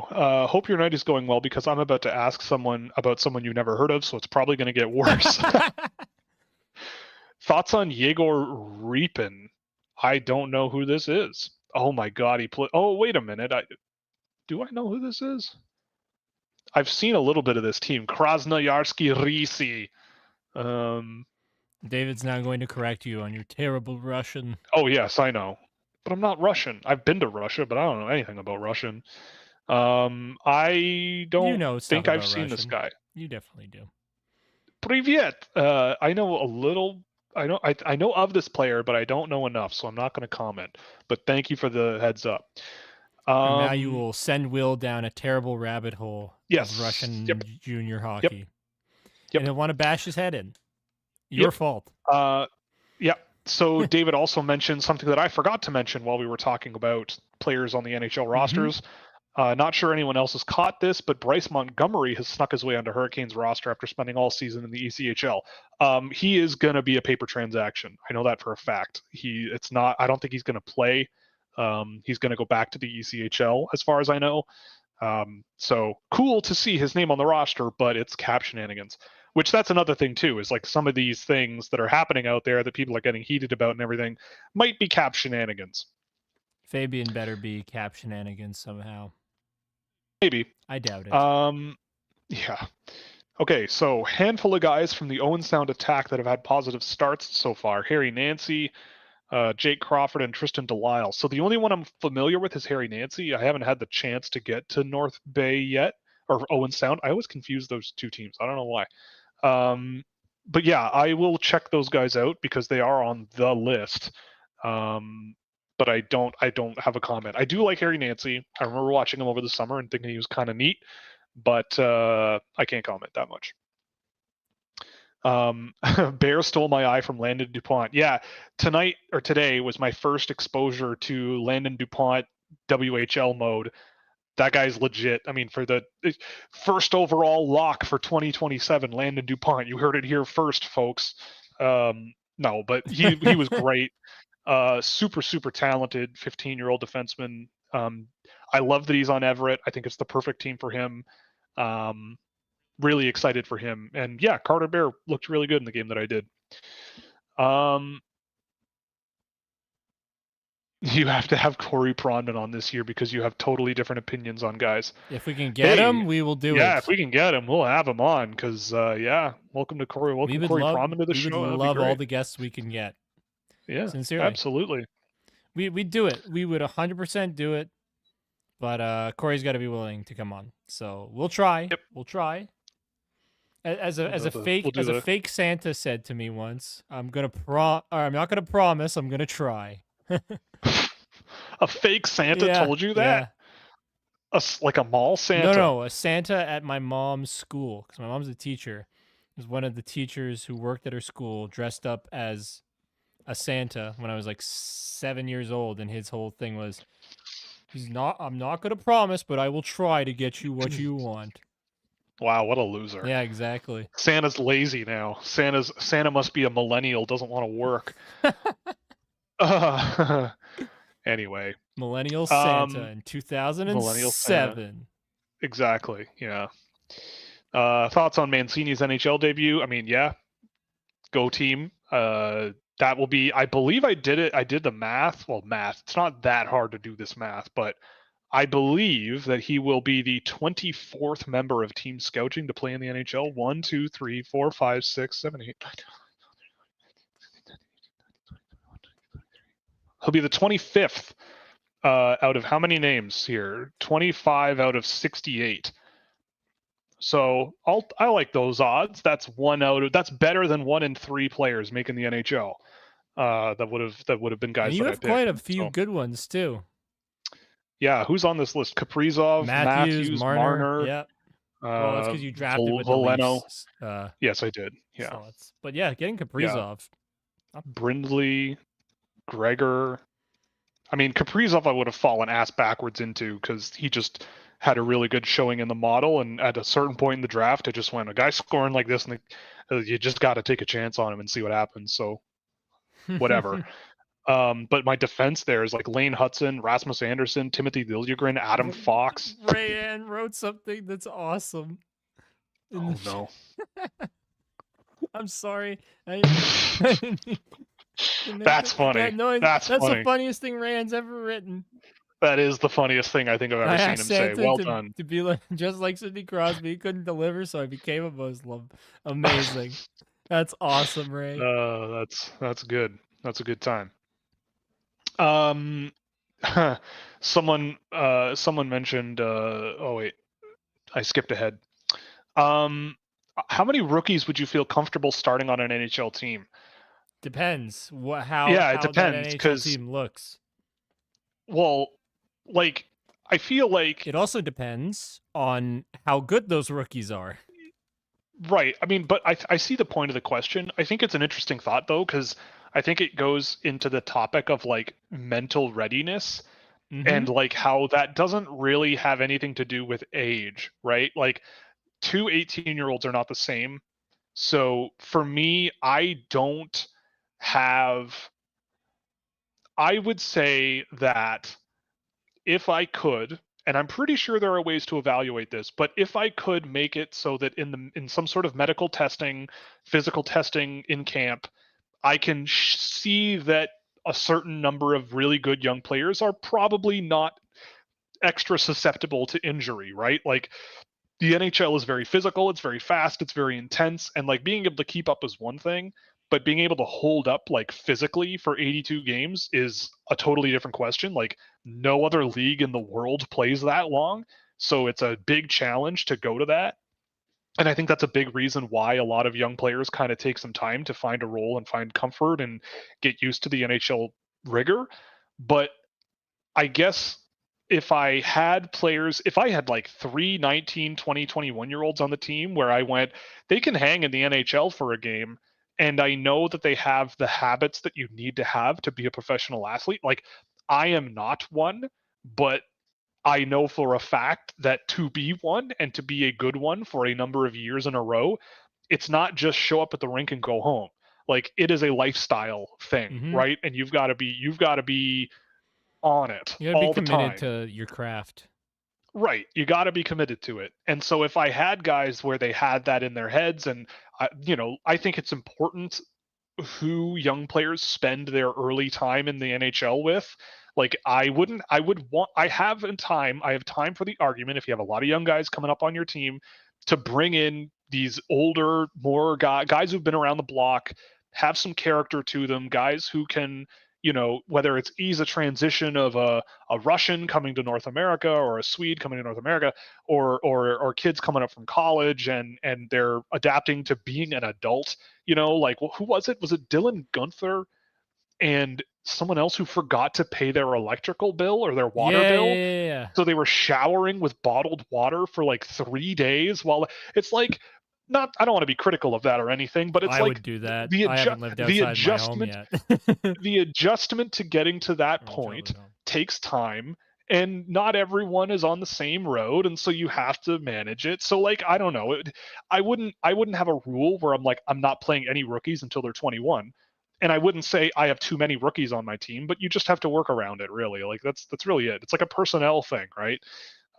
Depends on what resources you give them. It depends on the situation they're in. I would be super comfortable with a lot if it made sense, but realistically, I could see 3 or 4 being fine, Yeah. But it would all depend. Yeah, I mean that's like 10% of your roster, a little more than 10% of your roster, 15. Sure, line up 10 guys, line up 20 guys, and 3 of them are new. Like, no, that's it. It also just depends on where your team is, like what stage they're in. Like if you're in a rebuild, maybe you bring the guy like 4 or 5 guys in, maybe. But then, as Will said, you have some other older, more experienced players to help guide them along. Yep. Okay. Thoughts on Timothy Liljegren potentially not on the opening night roster for Toronto? Well, he is, but I mean, look, he wasn't great in the playoffs, but I don't think that changes a whole lot. I think he's a really talented player. Yep. I mean, if this is the direction the Leafs are going, and looking at a guy like Liljegren and going, "You're not our brand anymore," then God bless them. But I mean, he's only 24. He's older than question me, mark? 20, so 25. I think he's 24 or 25. Probably 25. Like, get rid of an NHL defenseman who is 24 years old with 200 games under their belt, barely 196 games under their belt. He should be playing. He's in my opinion, he's their third best defenseman. Get rid of that player at your own peril.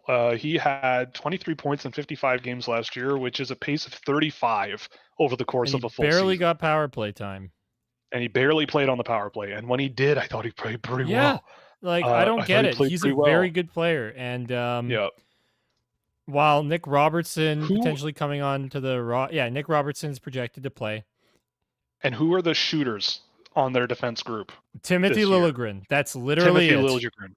There isn't much else in terms of guys who can shoot the puck and actually be threatening with their shot. There were times when I would genuinely get confused between Timothy Liljegren and Austin Matthews. Not because of the shot, but I'm serious. Because the number is similar, and that is true, yeah. There were some times for a split second, I'd get confused when he was handling the puck. Split second. But then he'd rip it, and this guy's good. This guy's really good. And I just love how smart he is. He's not very physical, but he just kind of finds a way to interfere with you, but not really. He just positions himself so well that he's making sure that you can't get to where you want to go, but without touching you. Generally, though, judging by this NHL preseason this year, NHL coaches are looking for put him up this type of defenseman. It seems like there's a lot of that going on in the NHL right now. If it were me with that idea. It's just so dumb. I would take Timothy. If the Leafs want to dump Timothy Liljegren, I will happily take him. And I feel like it'll be another from the top of a building. Just like with the talk about Nick Robertson, I feel like you can see it from 100 miles away. People go, "Why are the Toronto Maple Leafs always so embarrassing?" And then the fans go, "Wow, I'm going to pick on this guy for a reason." Who's good. And then they trade him, and he's good somewhere else. And they're like, "Why are the team? Why did we trade him? Why did we trade this guy? The Leafs are so embarrassing." And then they find another guy, and they're like, "Well, this guy, blah blah," And I feel like, and because they usually do it when these guys are 23, 24 years old, and not whatever it is they want them to be. So we'll see what happens. But if that's Liljegren's future, I don't care. I would see it as a badge of honor for him. I'm a cry. I'm a cry. I love him. Probably. Every time. Hoglander getting signed to a 3x3. Yeah, that's true. That should be something that makes you happy. He's a fun player. I like this comment. It's dabbing me up a little. This dude has got to beat some of the weak ass NHL draft channels on YouTube that have more subscribers. Hey, I mean, I'm all for having more subscribers for sure. I mean, it'd be nice to get out of the basement once in a while and out of your basement. Yeah, have a little. I would love to be able to rent a studio space or something to have an actual small office or something to do this at, but we're not there yet. We're not there yet. That'd be crazy. I would love that so much, because then I wouldn't be in my bedroom all day editing stuff. Exactly. Yeah. I could be out and about talking with actual human beings. Yeah. If someone would go on buymeacoffee.com and send me, I don't know, and buy me a studio office. Yeah, $500,000, then we're good. Pish posh. How many coffees is that? In Toronto, about 6. Hey now. Yeah. I went to Toronto a few weeks ago for a meeting, and I paid $8 for a cold brew. Oh, wow! It was really good. Where did you pay? But it was $8. Where? And I forget what it was called, but it was downtown. I was downtown for a meeting, and I Holy. was like, I'll stop in. I could go for a cold brew. It was stinking hot out, but I wanted coffee. It was early in the morning, so yeah, $8 plus tax, and $8. then they asked me for a tip, Oh and I went, God, that's the worst. yeah, on an $8 cup of coffee. Did I tip? Yes, because I am a Canadian and I am soft. That's What? how it You goes. Yes, tipped? yes, You I tipped? did. Yep. Oh my Coffee's a goodness. good. Coffee is a notoriously low margin enterprise. What can I say? You are a better human being than I. That is all I will say. Well, we'll see about that. But anyway, I appreciate the kind words, and yes, I would like to have more subscribers. It would be really nice. I mean, I feel like the barrier is that we don't do the same strategy content-wise. We're not hype factories. We don't post highlights of players. And if people just wanted to see highlights, well, it would break the terms of service of the video sites that I use, and so I don't want to play with that fire. I'm not gonna. So No we're gonna thanks. try more highly produced content in the Yes, future. we are. We are going to do like a watch along of games. I think is what the plan is. I Like think put that's on the a game idea, of a yeah. guy. Yeah, put on a video of a guy, walk through it, do like a video coach session essentially on a guy. Probably a player already drafted, but we'll see. Yeah, we're still in the works of that, Um, but like the game tape yeah, stuff, that's gonna be heavily produced. Like I'm gonna yeah, produce that out the yin yang. That's what I'm gonna try and do. got Because it. I think it's a good. I think Tony's got a really great series. I just think it's never been given a chance to have all the like production value it needs in order to be really great. So we're gonna try and soup it up as best we can. We'll see how it goes. Yeah, I like soup. You've got a theme All song right. for it now too. Yep. What about a name with two last names? Donato Bracco.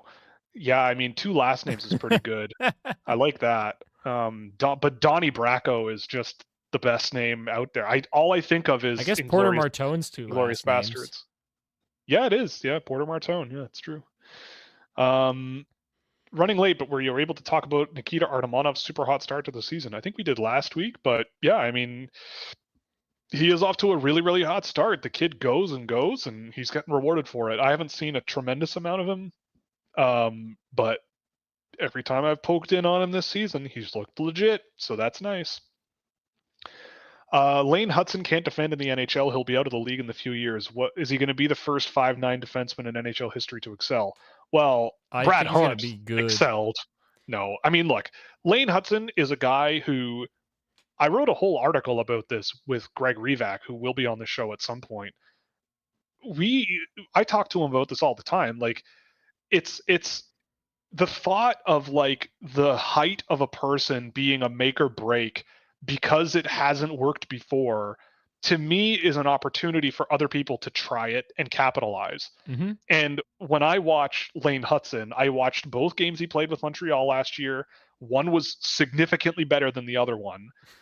And yes, like hockey is a game of little things going right, little things going wrong. That it's a game of some stuff works out Minutia, like of it's minutia. It's a game. crazy how It's a game of small little. something can be that Yeah, snowballs into something yeah, so massive and catastrophic. yes. Like, and when it comes to defensemen, I don't care how big you are. What I care about is if you do not have the puck, can you track who does have the puck very well? Can you poke the puck free from those people at the right time and not waste your motion? Can you create a turnover? Can you get the puck moving up the ice in the other direction? I don't care how, whether you're a puck carrier, a puck pass guy, or both, or you just, I don't know. I mean, I guess you could just rifle it down the ice and hope for a retrieval. But with Lane Hudson, yes, there are, I think, weaknesses when it comes to getting like tracking guys wide on fast entries in the defensive zone, especially, and doing that pivot, and cutting off that pressure. And he isn't a very physical defenseman, but everything else with him is really high end and even along the boards, like he's surprisingly competitive now, I would say, much more so than what I remember when he was younger. Um, and you know what? I'm always on the side of let's see what happens, you know? And I feel like with Lane Hudson, it happens, this happens all the time too with players too, right? Like we all get so focused on who is good and who is bad, but it's so much more complicated than that. It's Mm-hmm. like you have to really know what a player is doing in the aggregate to understand what they bring to the game, right? Like again, hockey is a game of minutia, and it's a game where things will just happen to you and it Weird sucks bounces. and you're down a goal, right? I was talking to Mikael Holm today, our resident Swede, and he was watching an under 16 game in Sweden because he's working with a team over there. And he said that the shots were something like 55 to 16, and the team with 16 shots was winning. Of course. So it's like that's what hockey can be, right? So you have to you have to zoom out a little bit, right? Like you could look at you could look at Elaine Hudson and go, I'm going to zero in on when he does things that I think won't work in the NHL and go, therefore, see this, this, this, and this, like it's not going to work, right? But then it's like, well, sure, like you're focusing on one subset, but there's a bigger picture here, And he looked really like good. He looked really like, good in and the I think preseason game against the Leafs. overall, yeah, overall, He just yes, took the puck in, like would bait guys to try like go after him. Like he pulled him in and then he put the puck in the space that he opened as a result of that. Like he just so good at pulling guys in, finding space, and then his teammates would enter that space and just go and then have really good yeah, chances. He was the only reason that they had a point in that second game because he did like I don't remember what it was. I know it was at the end of the game when the Leafs had an empty net, but he made a great pass and that puck's in the back of the net as a result. yeah, And he was yeah. doing a ton of really great things. I don't understand why he hasn't been the power I play quarterback yet because he's looked like to me he can pass the puck super well. And I would rather have that than and a guy who might get physically overpowered here and there than the opposite, where it's a guy who can be physically dominant but cannot move the puck and cannot generate in the exactly. offensive zone. Because if you can't do that, then like if you don't have a defenseman who can move the puck up the ice, you cannot enable your forwards to score. Like it just is if your strategy is I'm gonna cross the defensive blue line or touch the center line and dump it in and hand possession over and we have to win it back when you don't have to, Mm-hmm. that makes it way And harder even if to you don't do compare it stuff. like that, just looking at Lane Hudson as an individual, he's great. He is so much fun to watch because of how skilled he is. How he just takes the puck in and pulls guys out of position and just threads it.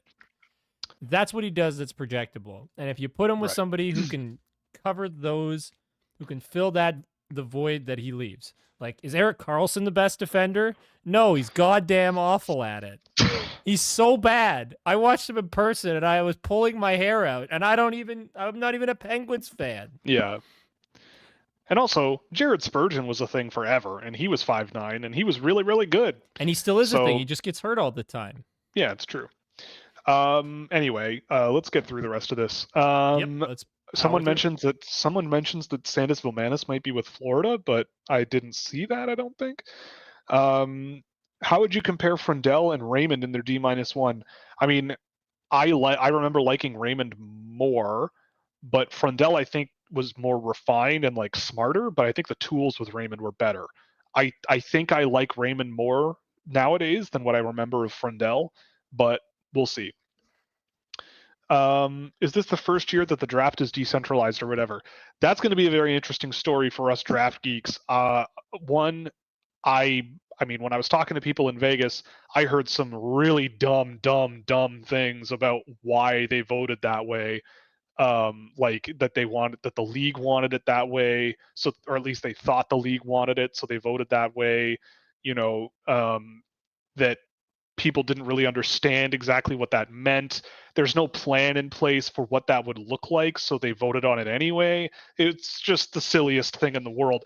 I'm hopeful that for the sake of this channel, it would be really fun if they did decentralize it so we could do a live stream.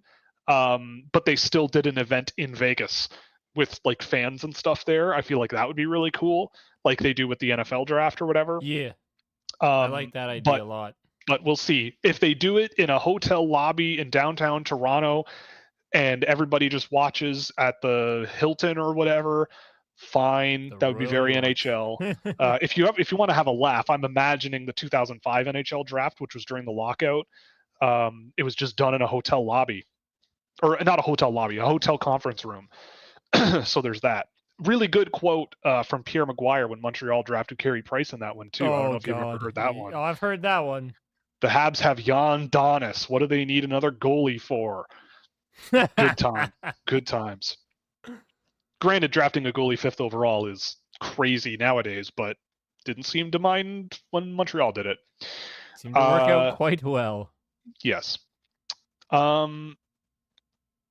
Okay, so JML clarified that neither of those EIHL guys have a point. Connor Lee had 1 point in the British Cup, not the EIHL. So they're trash. Right, and Brindley Caps plays for the disgusting, vile, and hideous Coventry Blaze. Right, how could I forget? Riker Lee and Mason Mo thoughts. I haven't seen a lot of Riker Lee, honestly, but I'll check up on that because he is on the list to take a look at some point. Boston keeping Riley Tufte on the roster instead of Fabian Lysell is classic Boston. Do you see what I mean? Yeah, but Riley Tufte is 6'6" every time he steps on the ice. So yeah, but he's 6'6" every time he steps off the ice too. What's so special about that? Ooh, 6'6". Could he go blazing fast? Yeah, that not. No. J-Mulk is really bringing the heat tonight. Malcolm Spence is -3, and Great Britain under-18 legend Jack Clark is only a -1. Time to have a discussion on who's really the best draft-eligible forward on Barrie. It's fair. That's fair. I like Jack Clark. He's a fun player, too. But, yeah. You know what? I have to bring this up quickly. I remember watching the under-18 stuff, like, for Fabian, and I remember hearing in the background as he's like winding up with speed. Because it was a Sweden versus USA game. Somebody on the American bench is like, "Whoa, 11 is effing fast." Yes, that dude is effing fast. Correct. Yeah, but that's Correct. It. It was just I just found that very funny. David threw Daniil Pshenitsyn on me, a 6'4", 07 playing in the VHL. I'll check that out because that's intriguing to me. But I've never heard of him before, so there you go. Yeah, we talked about Malinsky a little bit. Malinsky for Colorado. Yeah, I mean, I'd like him okay. Like, he's a fun, skilled guy. Fits Colorado a lot, which is nice. I asked Santa to be like Sidney Crosby. Yeah, that's awesome. Funny. So good. Thank you, Ray. And then Ray, I think, put some more funny ones too. Maxim Skolkin. Who is Maxim Skolkin? Is he real? The link isn't purple. He's 5'7", playing in the VHL. Okay, another 07. Oh, I actually think I did watch a little bit of this guy, but I'll take another look. But it rings a bell. Yeah, Dayton, I would agree with J Malk. You're gonna be schizophrenic within a few days if you try to keep up with David. Who's the best defenseman in the 2025 class early on, or best offensive defenseman? Well, who's on my list? Let's see. You like Schaefer. You like Schaefer, Hensler, Jackson Smith. Probably someone in there. Like Jackson Smith can really bring it offensively. But I'd probably go Schaefer, probably.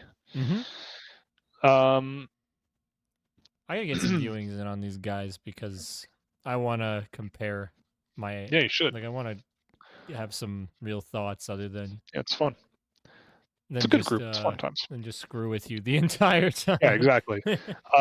Too early for a Seamus Casey victory lap. I know you had him 12th in his draft Nope, here. I he mean, scored a goal. I could take another one. We got a victory lap in earlier, but I'm happy to take another one. Saying? I'm a genius. If it makes me if it makes me look smart, then I agree with it. Yeah, exactly. If it makes me look smart, I agree with it. That's 100% the case. Yeah, that's that, and it does. And if he falls apart and never plays in the NHL ever again, then I'll completely forget this ever happened, and I'll pretend as if I always knew he wasn't actually that good. So yeah, we'll just that's how it's gonna work. wipe his name from We'll Will's just wipe list. it all. Yeah, exactly. Move everybody up a slot. Oh, there's a lot of talk about sleep paralysis demons. Thankfully, I've never had that experience. Actually, I do remember a nightmare I had when I was a kid. I woke up. No. Well, I woke up. I thought it was I was awake, but a car drove by outside, and the headlights. I lived on the 3rd floor, so the light didn't really bleed in all that much, but it bled in just enough, and it was like a kid sitting on my bookshelf, like with their feet dangling over the side, just kind of sitting there. And then the light went away and it went black again. And I have that in my memory from when I was like pretty little, and I just remember that being like, whoa. And I never realized if that was real or not. I didn't know. I mean, it wasn't, but it was weird. It felt real.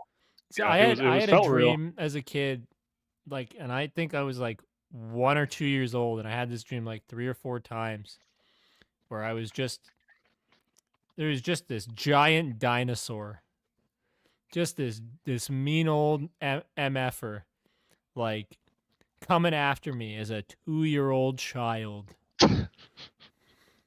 And that was the whole dream. I would say that you were watching too much Jurassic Park, but that movie came out when you were -7 years old. So I don't know. No, it was I don't know. I think it's because they were so massive and I was so small that's where the fear came from.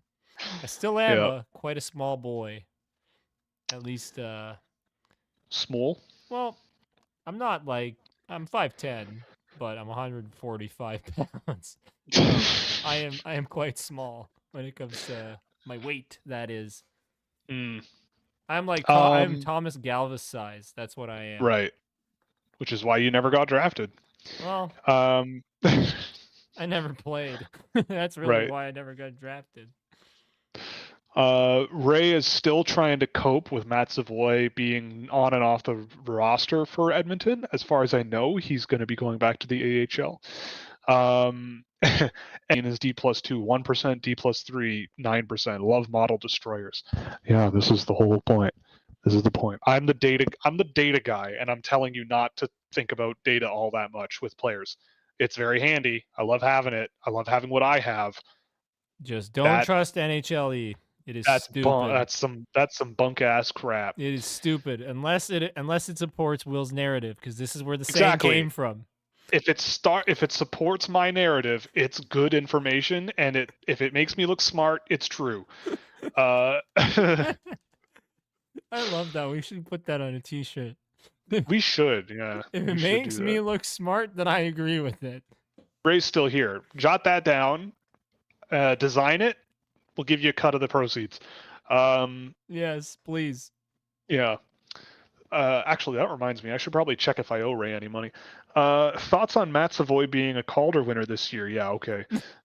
What's going on with Edmonton's front office decisions? You think we could use Savoy in the bottom 6? Probably not. No. Like Raphael Lavoie and Savoy in the bottom 6 is a waste. It's okay, man. But he did clarify Lavoie, right? So didn't he go on waivers? He did, but I think that's what he's saying. Like, why didn't we just put him in the bottom 6 if he was going to get waived? He got claimed. Vegas claimed him. He got claimed, yeah. But I don't know. I never thought Raphael Lavoie was going to be an NHLer in the first place. But Vegas have him, honestly. They do, yeah. He'll be fine. It's not a big deal. Thoughts on the musty trade talk in the OHL? Well, wherever he goes, they're not going to be having any draft picks for about 7 years, because I feel like he's going to get a ton. So Mississauga, maybe?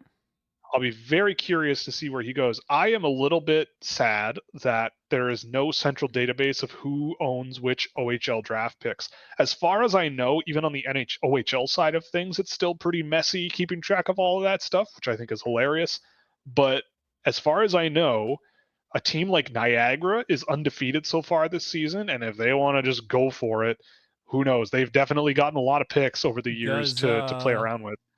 Does Musty veto that though? Yeah, Because probably. because as you have said, they're a disaster, a tire fire. I think you. Nobody really likes Niagara. Let's just say that. Like, it's not the most popular place to go play hockey. Like Sam Dickinson was drafted there. There's a trivia fact. He didn't want to show up, so they traded him. But they're doing well this year. They're winning games. I think their owner is still suspended, so there's that. But that doesn't matter. That has no bearing on the actual team. But I mean, like, I don't know. Like, London has already traded a bunch of picks. Like, I'm just trying to think of teams that have stockpiled picks that are good. Brampton moved like every pick they had for Carson Rickhoff. I don't know, but it's going to be a big deal. It's going to be a huge deal. And it's going to be a lot of fun. Oh, did I say Mississauga? I meant to say Brampton. I'm just so used to them being Mississauga. If I did. Mississauga, those old Ice Dogs teams, man. The Don Cherry coached Mississauga Ice Dogs. Probably. Oh, I meant to say for like, yes. Unless I didn't say, okay. I don't know if I thought about Mississauga as being a team or Brampton as being an option for Musty because it'd be fun. But either way, it's getting later in the stream. It is, yeah. It's been a weird day, but we're just it has been a weird day. Let's just Ray asked if the cold brew gave me superpowers. That is a negative, no sir. And I gave him a terrible mic. That's what happened. Yeah, exactly. Have you watched the Nylander Pasternak episode of the Amazon series? Yes, I've seen the first 4 episodes and I love it. I think it's great. And the Nylander Pasternak. If anyone ever sasses William Nylander ever again, I will call the FBI. I will physically hurt you. I'll physically harm you. Yes. 145 pounds of me. That guy is never allowed to take any sass from anyone ever again. I remember I got into an argument with someone on an old ball hockey team I was on because he was talking about how William Nylander needed to get traded, Cale Makar needed to play wing, blah, blah, blah, blah, blah. And I just went, it was the playoffs too. And I was like, you know what? Pay attention to William Nylander every time he steps on the ice, every shift he's on, and tell me that you want to trade him tomorrow. Next week he shows up to the game and he's like, yeah, you're right. I think I'm wrong on him. He was pretty good. I was like, yeah, you just like watch the details. Like he has the puck so often. There's going to be mistakes once in a while, but my God in heaven, he's a good player. Oh boy. My favorite player anyway, ever. Yes, I've loved it. Thoughts on this Survivor season? Well, we'll have more on Thursday probably, but I like it so far. It's equally a mess for every tribe. I don't know where they found all these men, but they're strange people, that's for sure. Get me casted. Let's go. Yeah, I'd do it. Honestly, I think I'd do it. My better half keeps telling me I would do it and do pretty well, but I don't know. I don't know. I'd love. I mean, I did go to summer camp for 8 years when I was a kid, so like my bushcraft skills are okay, but yeah, I don't know. I'd love to try and just get out of my comfort zone, and it would do that. It would. I honestly feel like. I feel like I could be decent at challenges, just because I'm so small that I'd be able, like the stuff where like you're holding on. Yeah. And you're trying to hold up all your weight. I think I'd do all right at that because I'm pretty wiry and just like I don't weigh much. Right. So we'd see. I don't know how I would do, honestly. I feel like I'd struggle with the social aspects. I'm not a very, I don't know. You just talk to people. I don't know. You just try and get to know them. But yeah, that part I don't. But it's very dynamic. I think that's what's a little. Right. But I'm liking it so far. Yeah, it's good so far. Rome needs to get out. I'm tired of Rome. I'm already tired of this guy. I hate him. I hate him so much. He is a bit of a character. And they're making me want to hate him, and they're doing a great job at it. All right? They're doing a phenomenal job. I want him off the show. I'm tired of him already. He's so annoying. And I know we're building up to a satisfying moment where he gets canned, and holy crap, I'm looking forward to that. Where we get the shocked faces. Yep. It'll be this huge moment. and I'm excited for it. The fall of Rome. What else is going on here before we close out? Someone mentions that Jackson Smith was a 7.5 in their guide for their ranking, Schaefer 6.5, and Mertka 4.5 skating wise. Yeah, I would disagree with that, but okay. Thoughts on the Ivankovic Flores goalie fight in the OHL? Does this hurt Ivankovic draft stock? Yeah, I think Ivankovic should fall to team Scouching because we need goaltending, and he's a good one. So if it means late second round, then sign me up. On that note, I think that's going to be it for tonight. We've run for about 2 hours with issues. Brampton. Oh yeah, yeah. That's true. You know, I think Brampton is the most expensive place to own a car in Canada. It is highest insurance rates. Because of how insane, their insurance rates are. Yeah, insurance rates. Yeah, it's like I think 25% higher than the rest of Toronto. Yeah, that's what I've heard, and that's crazy. So when you're driving to the game on Friday, well, just watch out. Just be careful. You know. Yeah, it's true. Actually, I mean, it's right at the side of the highway. It's not that hard to get there, but you do get an experience of driving through Brampton. And when I drove to the game the other day, there was a car accident literally right after getting off the highway. It had already happened. I didn't see it, but someone stopped to go to the gas station and I guess stopped too quickly or something because the car behind them right in the butt, you know. So anyway, on that note, we're going to call it a night. I will also say, I don't know about anyone else. I'm not a alarmist or anything, but this hurricane in Florida seems crazy. So I don't know if you're down there or anything, but stay safe because apparently it's like the 4th strongest hurricane like ever on record now, and it happened all today. So yeah, like, and there's people who are like refusing to listen to the government, like. I don't know. I think you can set politics aside and go, 180 mile an hour winds with like 200 mile an hour gusts, and maybe it'll slow down a bit by getting to land. Sure, but like, let's all, play it safe a little bit because, hurricanes are no fun. I saw a picture of Tropicana Field in Tampa that's being used as a shelter, and it's like filled, like the entire field is just filled with beds, and like, I don't know. Maybe I'm a wuss that lives in a relatively quiet area for natural disasters, but I'd be getting the hell out of there. I'm a wuss. I'd be going on a little vacation to Winterland, wherever, to Virginia or something to just get away from everything. But gee whiz, yeah. So stay safe. We'll be back on Thursday afternoon. And our hope goes out to all those people because I don't pray because I'm not religious. Well, yeah, we'll call it there. We're gonna start trying to churn out some non-live stream content in the next little while, and so stay tuned. Shoot and for thanks November for joining us. To be like a month where we start having launching. Yeah, I want to get to a point where we have 5 videos a week or 3 videos a week with 2 live streams. Sure, that's kind of the idea. Get there. Yeah. And one of those videos is definitely going to be Game Tape with Tony Ferrari. And it's going to be awesome, I hope.